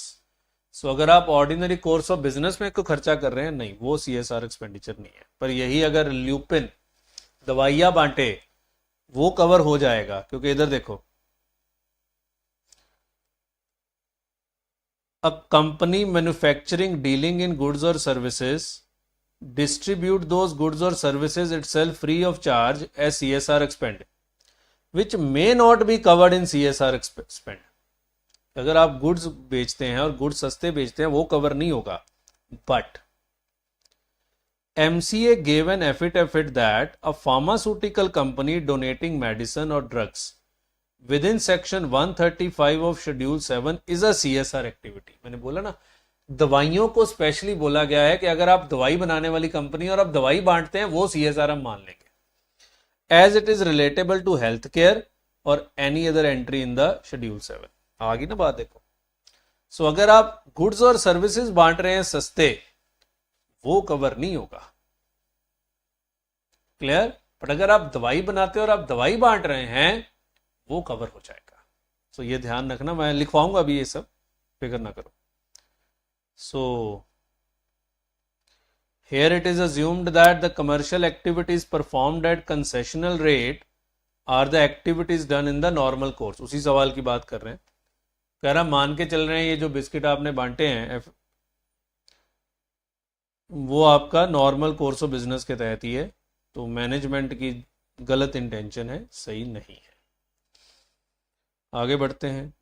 Entries में लिखवा दूंगा आपको. इनकम टैक्स में रूल क्या है बता दिया, वैसे रिडक्शन नहीं मिलती, पर अगर कोई खर्चा सेक्शन 30 से 36 में कवर होता है जैसे ये वाला, तो उसकी रिडक्शन आप ले सकते हो. सो आइए उस पर एक इलस्ट्रेशन है, बहुत ही छोटे छोटे सवाल है. ABC limited carries out CSR activities from rented premises in Pune. The rent paid for such premises is disclosed as CSR expenditure and subsequently ABC Limited also claimed deduction of the same under Income Tax Act. Is this permissible? Yes. क्योंकि rent जो है वो एक normal business expenditure है, सो वो आप claim कर सकते हो. सो यही लिखा है, CSR expenditure which is of the nature described under section 30 to 36 of Income Tax Act shall be allowed as deduction. So rent expense can be claimed under section 30, hence it can be claimed as the deduction. सो पहले मैं इस बार उल्टा चलाऊं, पहले मैंने समझा के questions करा दिए, रूल्स बाद में लिखवा देंगे. आइए जी, एक दो टेस्ट योर नॉलेज के भी क्वेश्चंस हैं, पढ़िए. A property is being constructed to operate CSR activities by the company. At balance sheet date, cost of construction is treated as revenue expenditure. Are there any additional disclosure required in the financials regarding this? और बच्चे ये disclosure लिखवाऊंगा मैं आपको. ये देखो, आपको ongoing project की detail देनी पड़ती है डिस्क्लोजर के तहत. ओपनिंग बैलेंस कितना है अपने पास और अनस्पेंड सीएसआर में, amount required to be spend during the year कितना है, अमाउंट स्पेंड कितना है, क्लोजिंग बैलेंस कितना है. तो ये सारे डिस्क्लोजर्स आपको देने पड़ते हैं. सो ये मैं आपको लिखवा दूंगा जब मैं डिस्क्लोजर्स लिखवाऊंगा सारे के सारे. क्लियर? और शेड्यूल 3 में भी हमने इसका डिस्क्लोजर लिखवाया था एक, जाके पढ़ना कि जो मैंने शेड्यूल 3 पढ़ाया था वहाँ भी आपको डिस्क्लोजर लिखवाया था. तो यही है जी, वो कह रहा है वही शेड्यूल 3 के डिस्क्लोजर की बात ही कर रहा है कि P&L में हमने डिस्क्लोजर पढ़ा था कि अगर कंपनी सेक्शन 135 में कवर होती है तो आपको नोट देना पड़ेगा. The note should also disclose details with regard to expenditure incurred in construction. सारी डिटेल देनी पड़ती है. मैं आपको दिखाऊं ज़रा अगर मुझे मिलता है तो.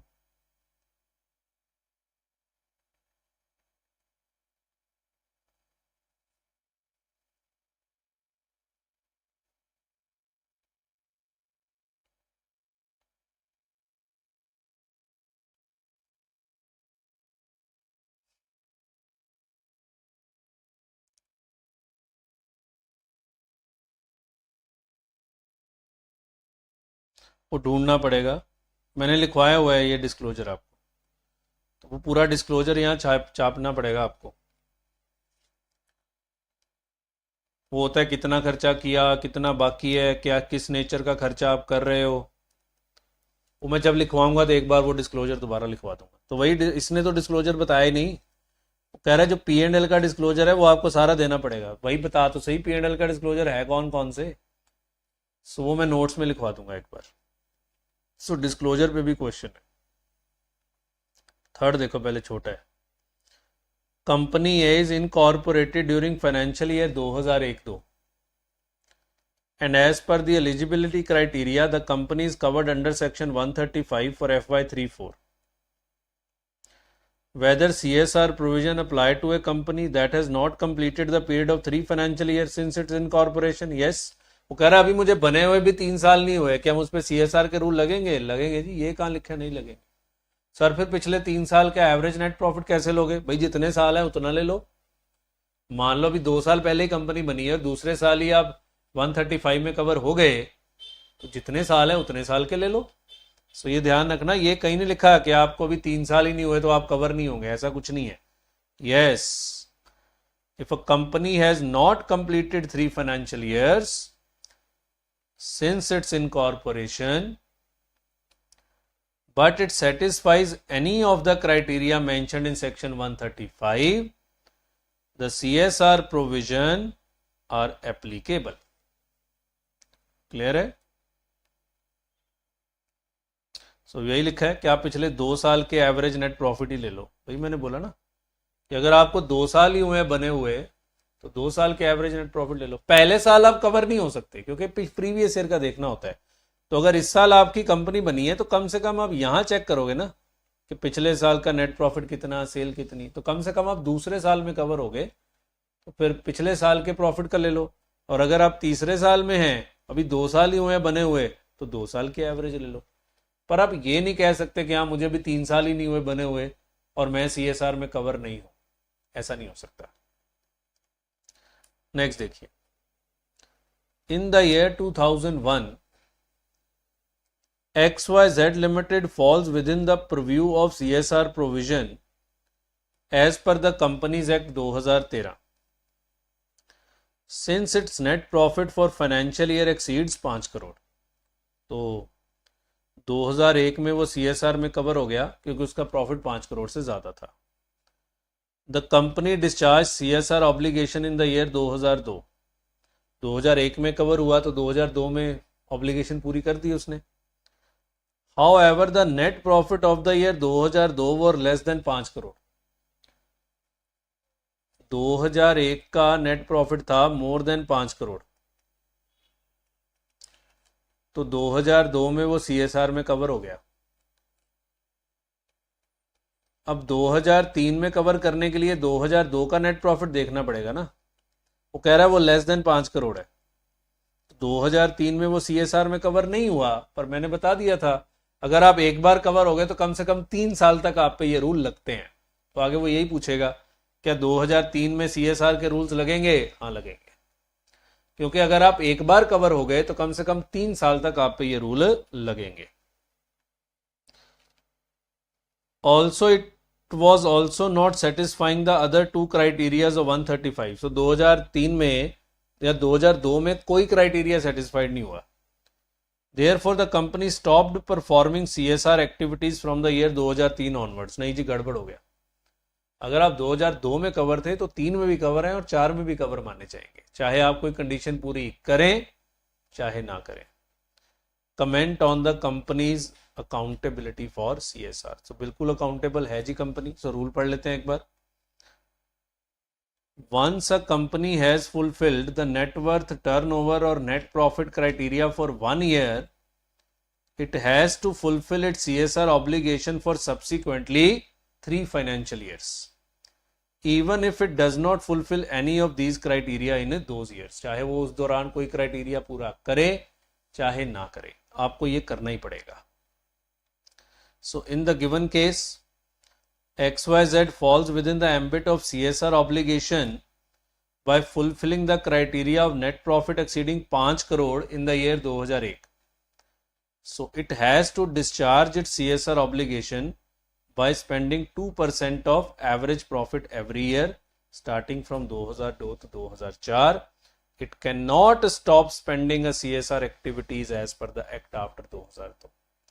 तो अगर 2002 में कवर है तो माना जाएगा वो 3 में भी कवर है और माना जाएगा वो 4 में भी कवर है। सो ये था जी, सारे के सारे क्वेश्चंस हमने डिस्कस कर लिए। इस बार के एग्जाम में भी इसका क्वेश्चन पूछा था, देखूं जरा है मेरे पास वो। तो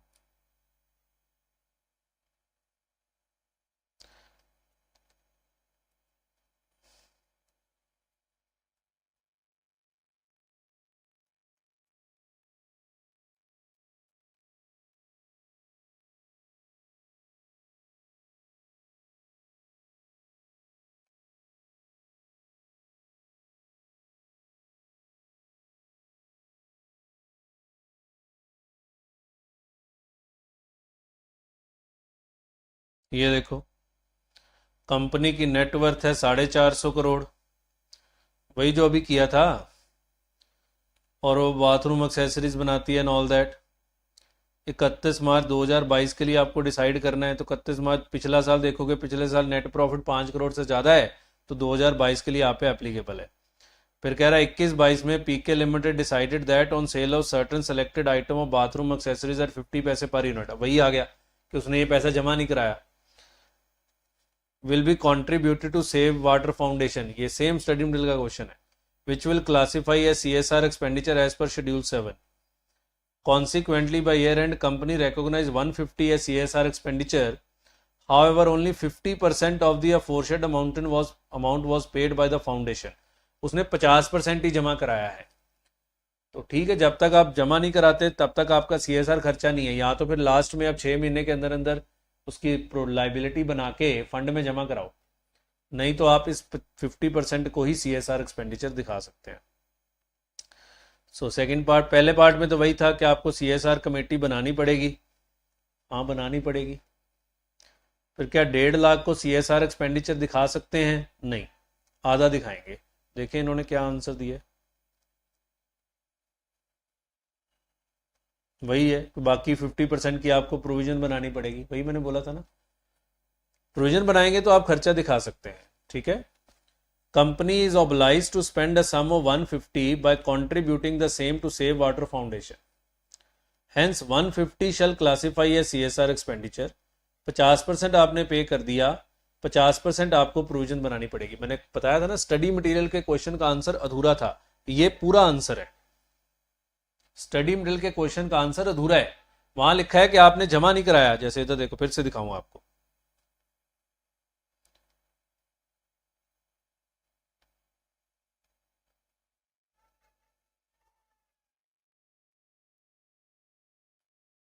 उसने 2 क्वेश्चन का एक सवाल बना के दिया था पेपर में। ये देखो, यहां लिखा था कि उसने पूरा ही जमा नहीं कराया, तो स्टडी मटेरियल कहता था आप इसको खर्चा नहीं दिखा सकते, जबकि बच्चे आप प्रोविजन बना के खर्चा दिखा सकते हैं, क्या दिक्कत है? ठीक है ना, जबकि यहां लिखा था कि आप खर्चा दिखा ही नहीं सकते, आपको स्पेंड करना पड़ेगा। पर वहां था कि आपने आधा जमा करा दिया, तो आधे वाले पे ही मैंने बोला था ना सवाल कराते हुए भी कि शायद इसने ऐसा इसलिए लिखा है कि इसने बिल्कुल नहीं जमा कराया, नहीं तो थोड़ा सा खर्चा कर दिया तो बाकी आप जमा करा दीजिए और प्रोविजन बना के आप खर्चा क्लेम कर सकते हैं। क्लियर है? सो ये थे जी सारे के सारे क्वेश्चंस ऑफ सीएसआर। चलिए बच्चे, सो अब हम इसके नोट्स लिख लेते हैं। सर नोट्स लिखने ज़रूरी हैं बच्चे, अगर आपके पेपर जल्दी हैं और आप नोट्स के चक्कर में नहीं पढ़ना चाहते तो रहने दो, समझा तो मैंने दिया ही है सारा। लिखिए जी, point number 1,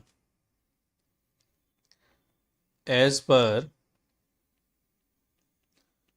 section 135 of companies act 2013,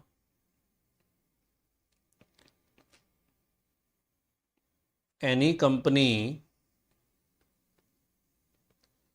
which satisfies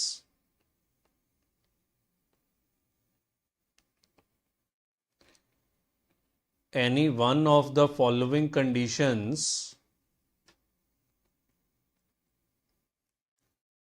shall constitute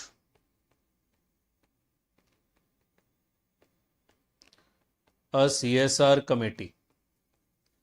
तो उसको CSR कमेटी बनानी पड़ेगी, फिर वो CSR कमेटी बताएगी कि खर्चा कहाँ करना है।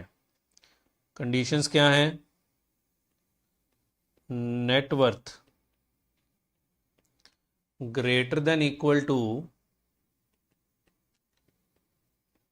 500 crore during immediately previous year। Net worth greater than equal to 500 crore during immediately previous year. Net profit greater than equal to 5 crore during immediately previous year. Immediately preceding year बोलते हैं, वैसे मैंने प्रीवियस ईयर लिख दिया है। Turnover greater than equal to 1000 crore during immediately previous year, मतलब आपको पिछले साल का ही देखना है। सो आपको CSR कमेटी बनानी पड़ेगी जी, ठीक है ना। सच CSR committee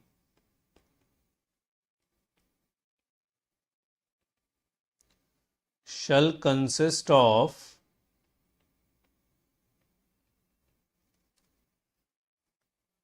three or more directors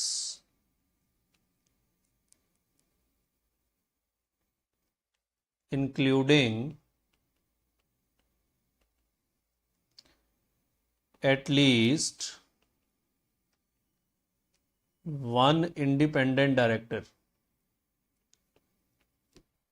including at least one independent director. और ये ध्यान रखना, अगर इंडिपेंडेंट डायरेक्टर आपकी कंपनी में नहीं है तो फिर छोड़ दो उसको। Including at least one independent director. Clear? फिर हमने एक बात पढ़ी थी कि अगर आपका amount to be spend less than 50 lakh है तो फिर CSR कमेटी नहीं चाहिए, फिर बोर्ड ऑफ डायरेक्टर्स ही काम करेंगे। If amount of CSR expenditure, ध्यान रखना ये क्वेश्चंस में ये लोग नहीं लिखते इसको, वहाँ तो लिख देते हैं यहाँ कमेटी बनाओ, वो देखते नहीं खर्चा कितना है, क्योंकि पिछले 3 साल के नेट प्रॉफिट की एवरेज लेनी होती है। If amount of CSR expenditure is less than rupees 50 lakh, then separate CSR committee is not required। Separate CSR committee is not required and board of directors will perform CSR work. तो सारा काम किसको करना पड़ेगा? Board of directors को ही करना पड़ेगा आपको अलग से कोई CSR कमेटी की रिक्वायरमेंट फिर नहीं है, पर हमने देखा था क्वेश्चंस में ये लोग लिख देते हैं कि हाँ आपको CSR बनाना है। Point number 2। फिर दूसरी बात है, कमेटी इंश्योर करेगी कि 2% of average net profit of last 3 years का खर्चा हो। CSR committee shall ensure that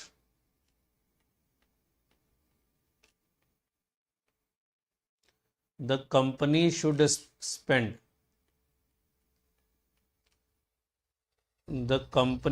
spend at least 2%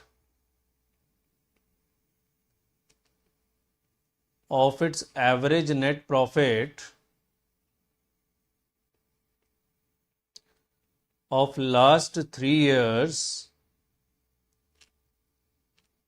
on CSR activities.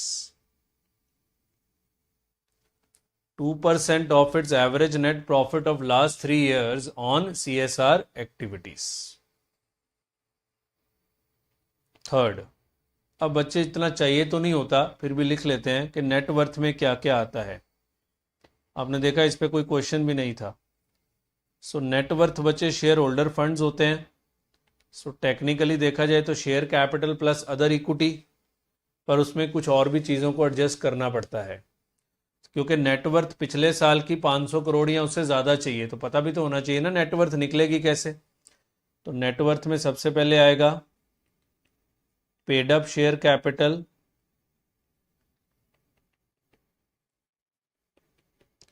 सारे के सारे रिजर्व्स, सिर्फ एक रिजर्व को छोड़ते हैं, रीवैल्यूएशन रिजर्व। ये हर जगह छोड़ते हैं क्योंकि ये होम मेड रिजर्व होता है। एक्सक्लूडिंग रीवैल्यूएशन रिजर्व, सिर्फ रीवैल्यूएशन रिजर्व को छोड़ना है। प्लस करेंगे सिक्योरिटीज प्रीमियम,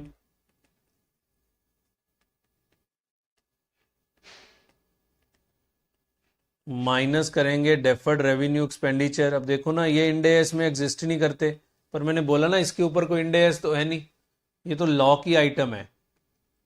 इंड AS में डेफर्ड रेवेन्यू एक्सपेंडिचर नाम की कोई चीज़ होती ही नहीं। सो ये आपकी नेटवर्थ आती है। पुराने ज़माने में होती थी ना preliminary expenses not return of, अब तो ऐसा होता नहीं। ये सब चीज़ें कहाँ जाती हैं? P&L में ही जाती हैं। फिर एक सवाल मन में आएगा, आई होप सो आप साथ साथ लिख रहे हैं, है ना, कि सर आपने कहा 2% ऑफ नेट प्रॉफिट का खर्चा करना है। सर ये नेट प्रॉफिट कौन सा है? क्या ये प्रॉफिट एंड लॉस वाला नेट प्रॉफिट है? नहीं बच्चे, नहीं।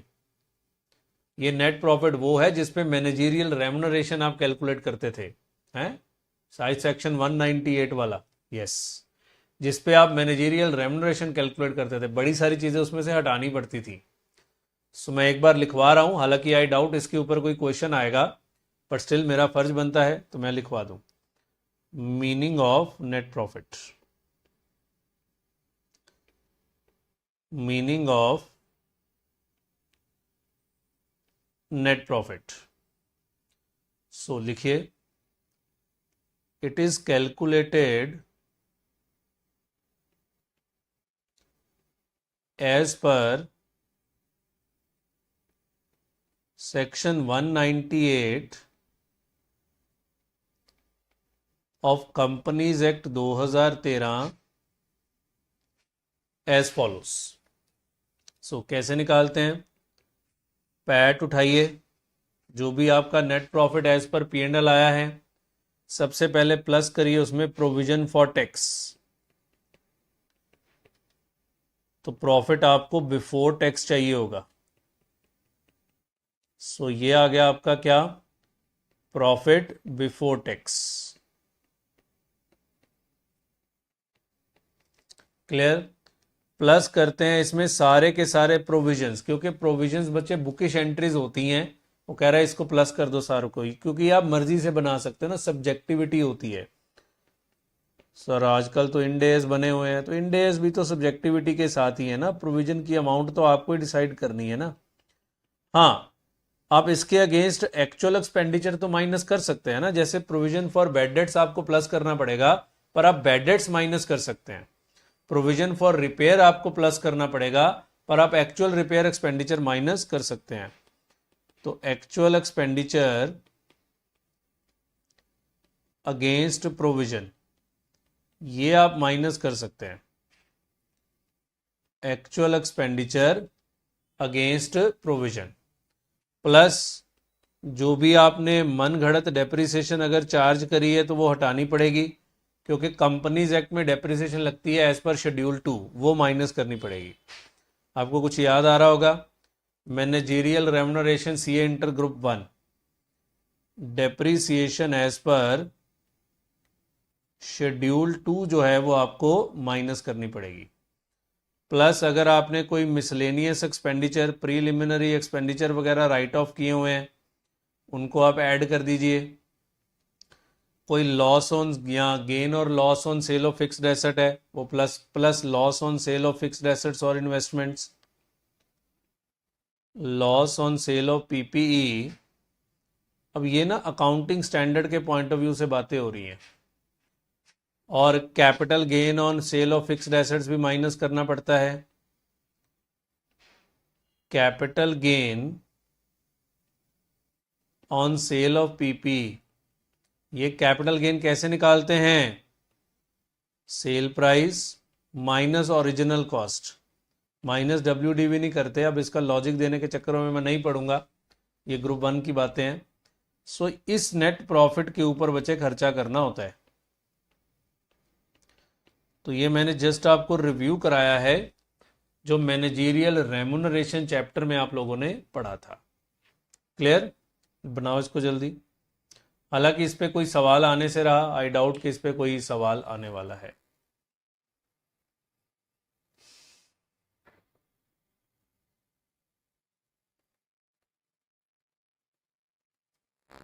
क्लियर हो गई बात? समझ आ गया? आइए, नहीं लिखा है तो पॉज करिए। चलिए, आइए आगे बढ़ते हैं। Point number 5।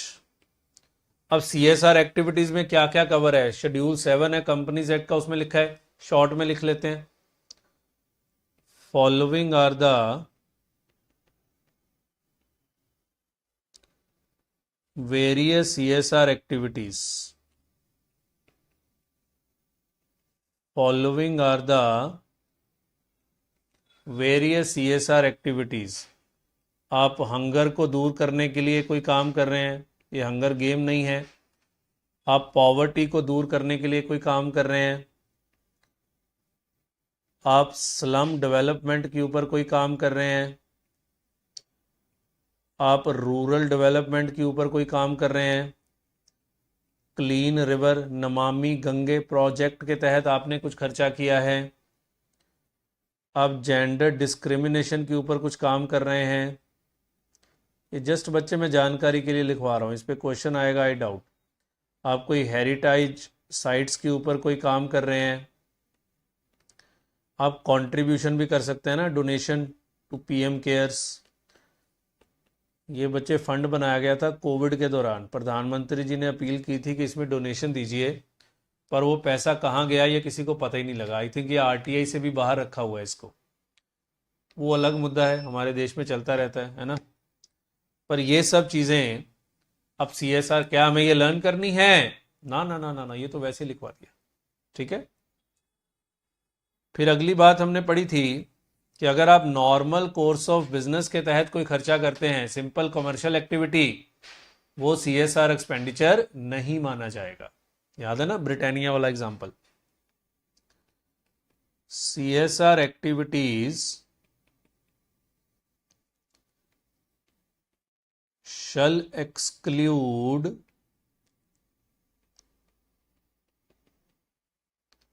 activities undertaken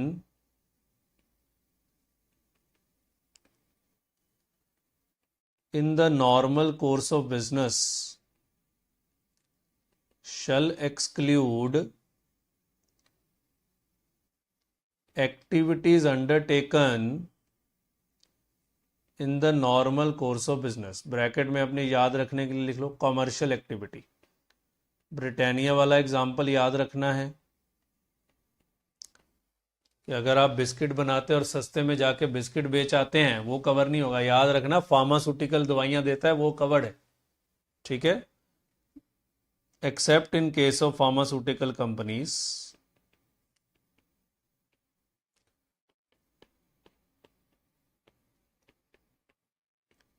distributing medicine. So ये मैंने लॉ की एक बात लिखवा दी आपको छोटी सी। ये एक डिसीजन आया हुआ है कि फार्मास्यूटिकल कंपनी दवाई बांटे वो कवर हो जाएगा, ब्रिटानिया अगर बिस्किट बांटे वो कवर नहीं होगा, ठीक है। फिर अगला था कि आपको इंडिया में ही खर्चा करना पड़ेगा, इंडिया से बाहर खर्चा करते हैं तो वो भी कवर नहीं होगा। सीएसआर प्रोजेक्ट्स और programmes, CSR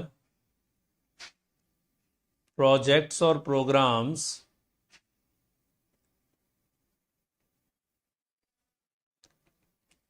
undertaken in India only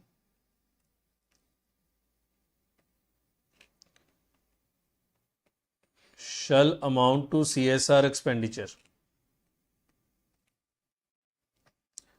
Undertaken in India only shall amount to CSR expenditure. फिर अगली बात थी कि अगर आप एम्प्लॉयज़ के लिए कोई खर्चा करते हैं वो CSR नहीं माना जाएगा। CSR activities that benefits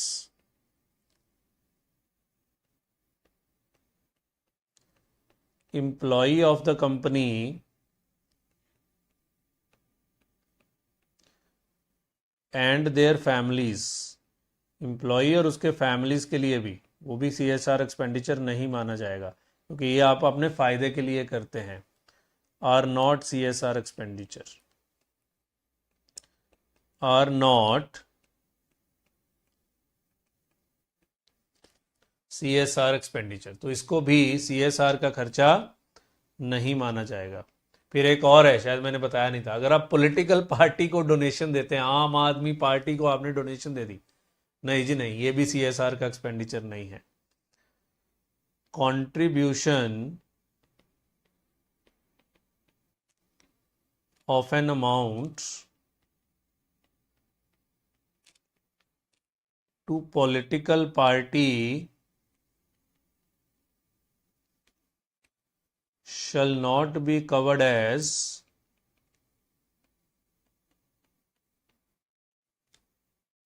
CSR activity, shall not be covered as CSR activity। Clear है। फिर हमने पढ़ा था सेक्शन 8 की कंपनीज भी इसमें कवर होती हैं। Even Section 8 companies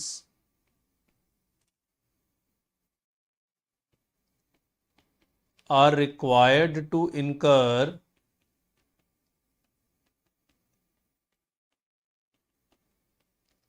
CSR expenditure. Even Section 8 companies are required to incur CSR expenditure। फिर पढ़ा था अगर एक बार आप कवर हो गए तो कम से कम 3 साल तक आप कवर रहेंगे। If any company is covered under section 135 for 1 year, then such company will be covered for 3 years, minimum 3 years, irrespective of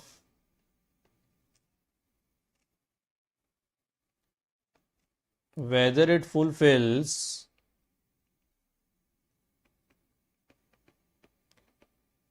criteria of section 135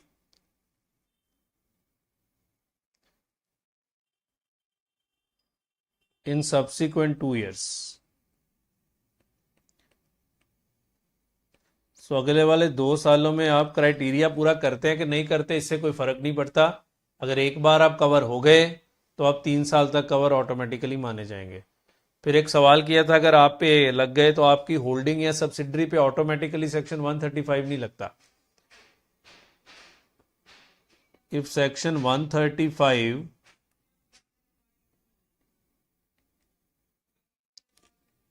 is applicable on any company, then such section will not be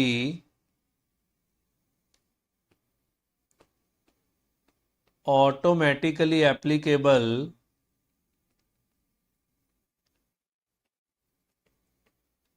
on its holding or subsidiary company,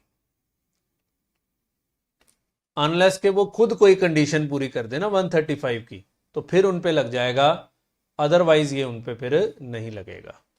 so I think law की मैंने सारी बातें लिखवा दी हैं, फिर भी मैं एक बार देख लूं।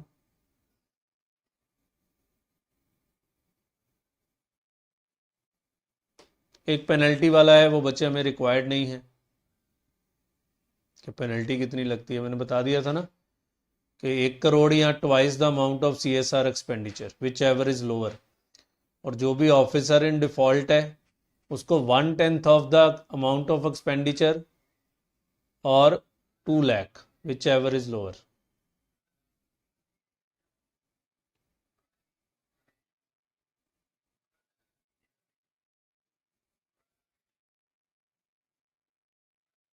हाँ वही है।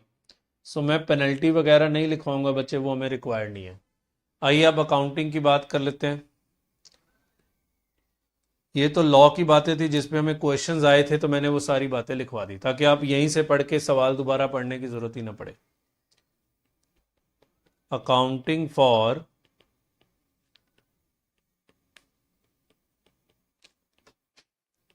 CSR expenditure, accounting for CSR expenditure. So पहले तो जनरल रूल है कि ये सारा खर्चा कहाँ जाता है, P&L में ही जाता है। As a general rule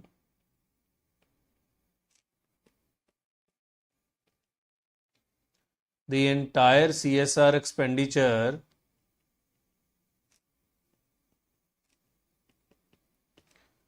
shall be transferred to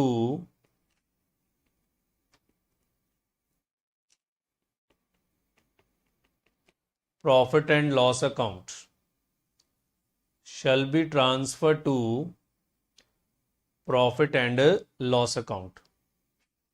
क्या एंट्रीज होंगी,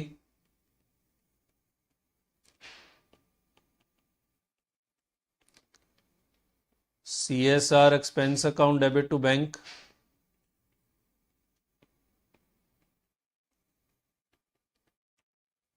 और profit and loss account debit to CSR expense. CSR expense account debit to bank और profit and loss account debit to CSR expense. So general rule तो यही है कि ये खर्चा सारा कहाँ जाएगा, P&L में ही जाएगा। नाउ द क्वेश्चन इज कि अनस्पेंट अमाउंट का क्या ट्रीटमेंट है, कि जो खर्चा आपने नहीं किया, ट्रीटमेंट ऑफ अनस्पेंट अमाउंट। तो अनस्पेंट अमाउंट की आप प्रोविजन बना सकते हैं। तो इसमें हमने 2 सिचुएशन पढ़े थे, not related to ongoing project और related to ongoing project. Not related to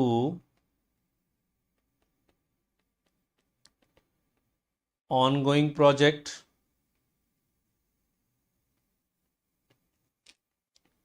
पहले लॉ का रूल लिखवा दूं ना, फिर नीचे लिखवा दूंगा कि आपको इस केस में प्रोविजन क्रिएट करनी पड़ेगी। सो अगर ऑनगोइंग प्रोजेक्ट से रिलेटेड नहीं है तो लॉ क्या कहता है, any unspent amount can be claimed as expenditure, आप अनस्पेंट अमाउंट को भी एक्सपेंडिचर क्लेम कर सकते हो if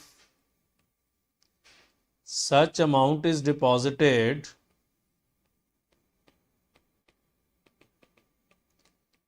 in fund of schedule 7 within 6 months. सो 6 महीने के अंदर अंदर अगर आप ये अनस्पेंट अमाउंट को जमा करा दोगे भारत सरकार के फंड में तो आप इसको खर्चा क्लेम कर सकते हो। अकाउंटिंग कैसे होगी? From accounting point of view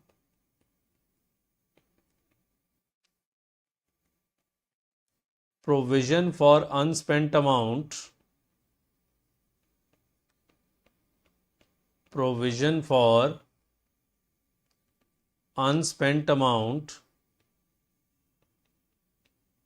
will be created in books. Provision for unspent amount will be created in books. और अगर आपके किसी प्रोजेक्ट से रिलेटेड है तो अनस्पेंट अमाउंट को 30 दिन के अंदर अंदर एक अकाउंट में जमा कराना होगा, अनस्पेंट CSR एक्सपेंडिचर अकाउंट, और उसको 3 साल में यूज करना होगा। Any unspent amount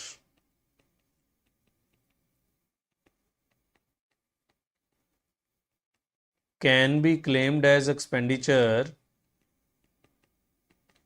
if such amount is deposited in unspent CSR account within 30 days. In unspent CSR account within 30 days from the end of financial year. ये 30 दिन 6 महीने कहाँ से देखने हैं? From the end of financial year.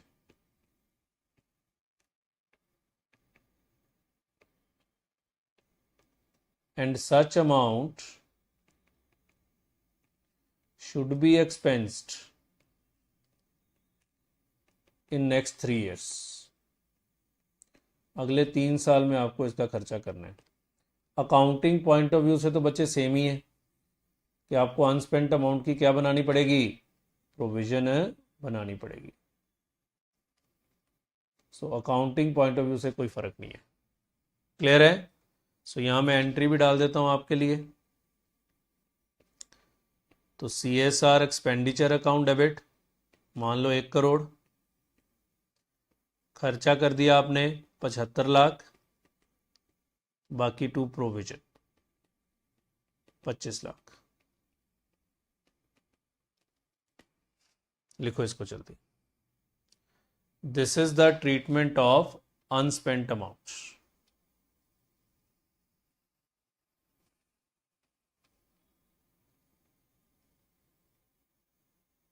Pause करिए, ऊपर करेंगे।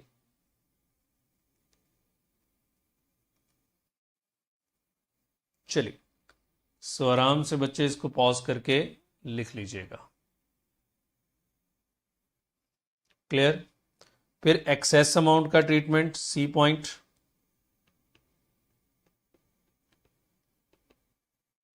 Treatment of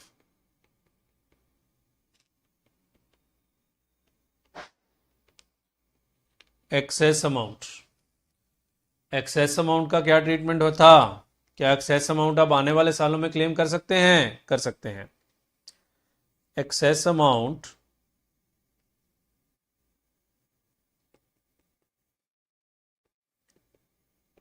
paid in current year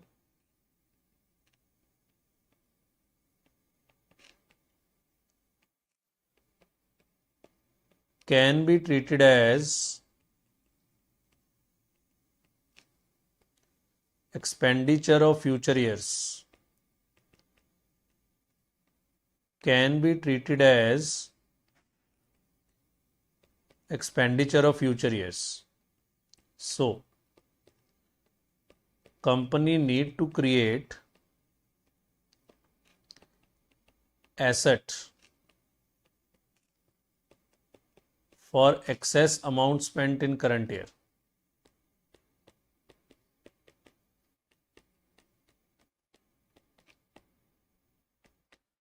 क्या एंट्री करोगे?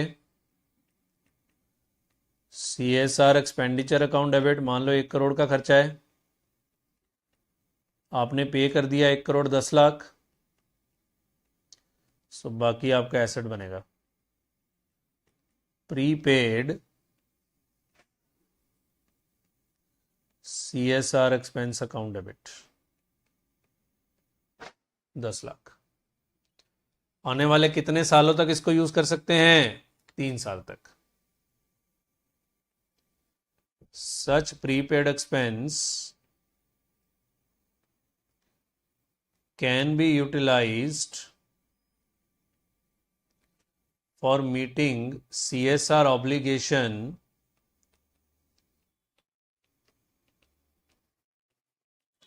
for coming 3 years. For meeting CSR obligations for coming 3 years, तो आने वाले 3 साल तक। क्लियर है?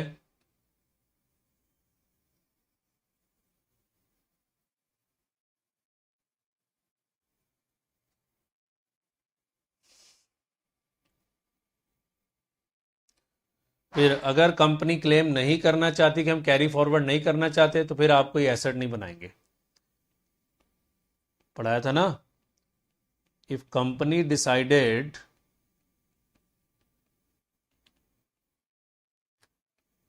not to carry forward such excess amount, then the same will be recognized as expense in current year. Then the same will be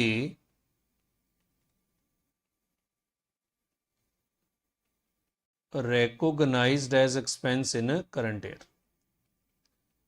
तो आप इसी साल उसको क्या मान लेंगे? खर्चा मान लेंगे। ठीक है, लिखिए जल्दी।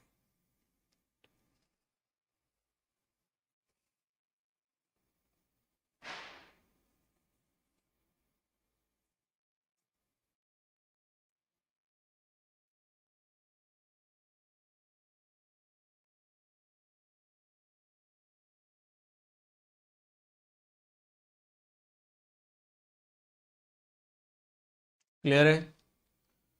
फिर पढ़ा था अगर आपको कोई इनकम आती है तो डी, तो वो इनकम भी आपको लाइबिलिटी माननी पड़ेगी और उसको भी CSR के ऊपर ही खर्चा करना पड़ेगा। जैसे मैंने बताया था, टिकट लगा देते हैं कहीं 5 रुपए 10 रुपए, पर वो 2% का पार्ट नहीं बनेगा। Any income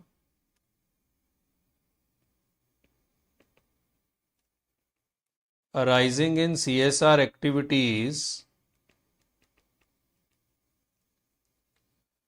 cannot become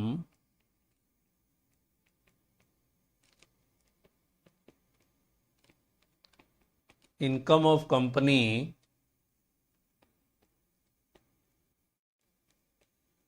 and therefore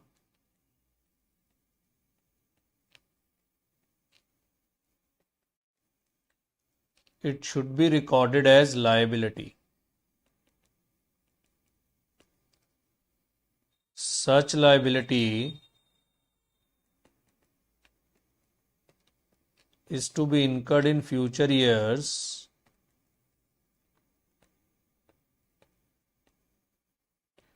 as CSR expense only. और वो 2% का पार्ट नहीं है, ये याद रखना है। क्लियर है?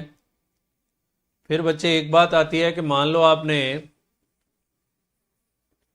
कोई CSR इन काइंड किया है ना, मान लो मैंने ये कैलकुलेटर बांटे हैं, तो मेरा CSR एक्सपेंडिचर कितना माना जाएगा? जो भी इसकी कॉस्ट होगी वो माना जाएगा। ठीक है, सो अगर आप एक्सपेंडिचर इन काइंड कर रहे हो तो जो भी इसकी कॉस्ट होगी वही आपका फिर CSR एक्सपेंडिचर माना जाएगा। मान लो ये कैलकुलेटर मैं खुद ही बनाता हूं, ये कैलकुलेटर मैं खुद ही बनाता हूं और मैं यही बांट दूं तो मन में आएगा ये तो ऑर्डिनरी कोर्स ऑफ बिजनेस है। और बच्चे फार्मा कंपनीज की बात करो, फार्मा कंपनी दवाई खुद ही बनाती है और खुद ही वो दवाई बांटती है, उसको तो अलाउ किया गया है कि ये CSR एक्सपेंडिचर माना जाएगा। तो फार्मा कंपनी की ये इन्वेंट्री है and inventories are valued at cost और NRV विच एवरेज लोअर। तो फिर जो भी लोअर होगा उसी अमाउंट को CSR एक्सपेंडिचर माना जाएगा, ये ध्यान रखिएगा। वैसे तो वो ऑर्डिनरी कोर्स ऑफ बिजनेस होगा, पर फार्मा जैसी कंपनीज को अलाउड है ना। तो अगर आप इन्वेंट्री ही बांट रहे हो तो फिर लोअर ऑफ कॉस्ट और NRV ही को ही CSR एक्सपेंडिचर माना जाएगा। लिखिए, if a company supplied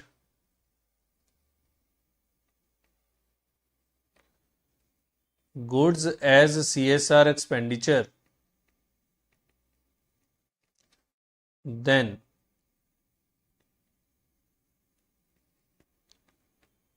the expenditure should be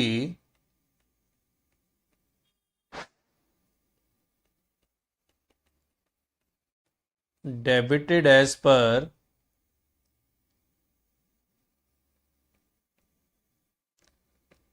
valuation principles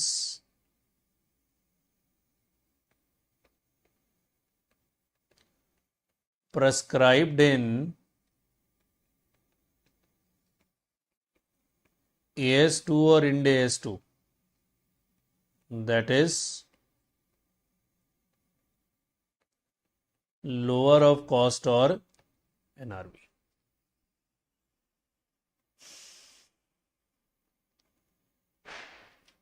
और लास्ट है कि इनकम टैक्स में डिडक्शन अलाउड है अगर ये नॉर्मल बिजनेस एक्सपेंडिचर है तो। CSR एक्सपेंडिचर, सर आपने तो कहा था डिडक्शन अलाउड नहीं है।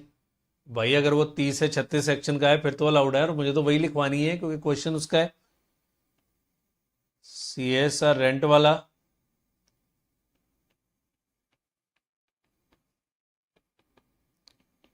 in income tax if it is a normal business expense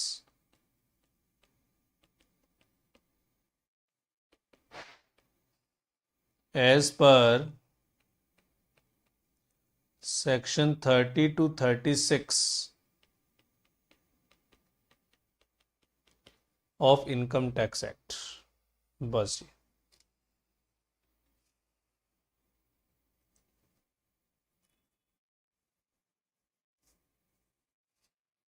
clear है।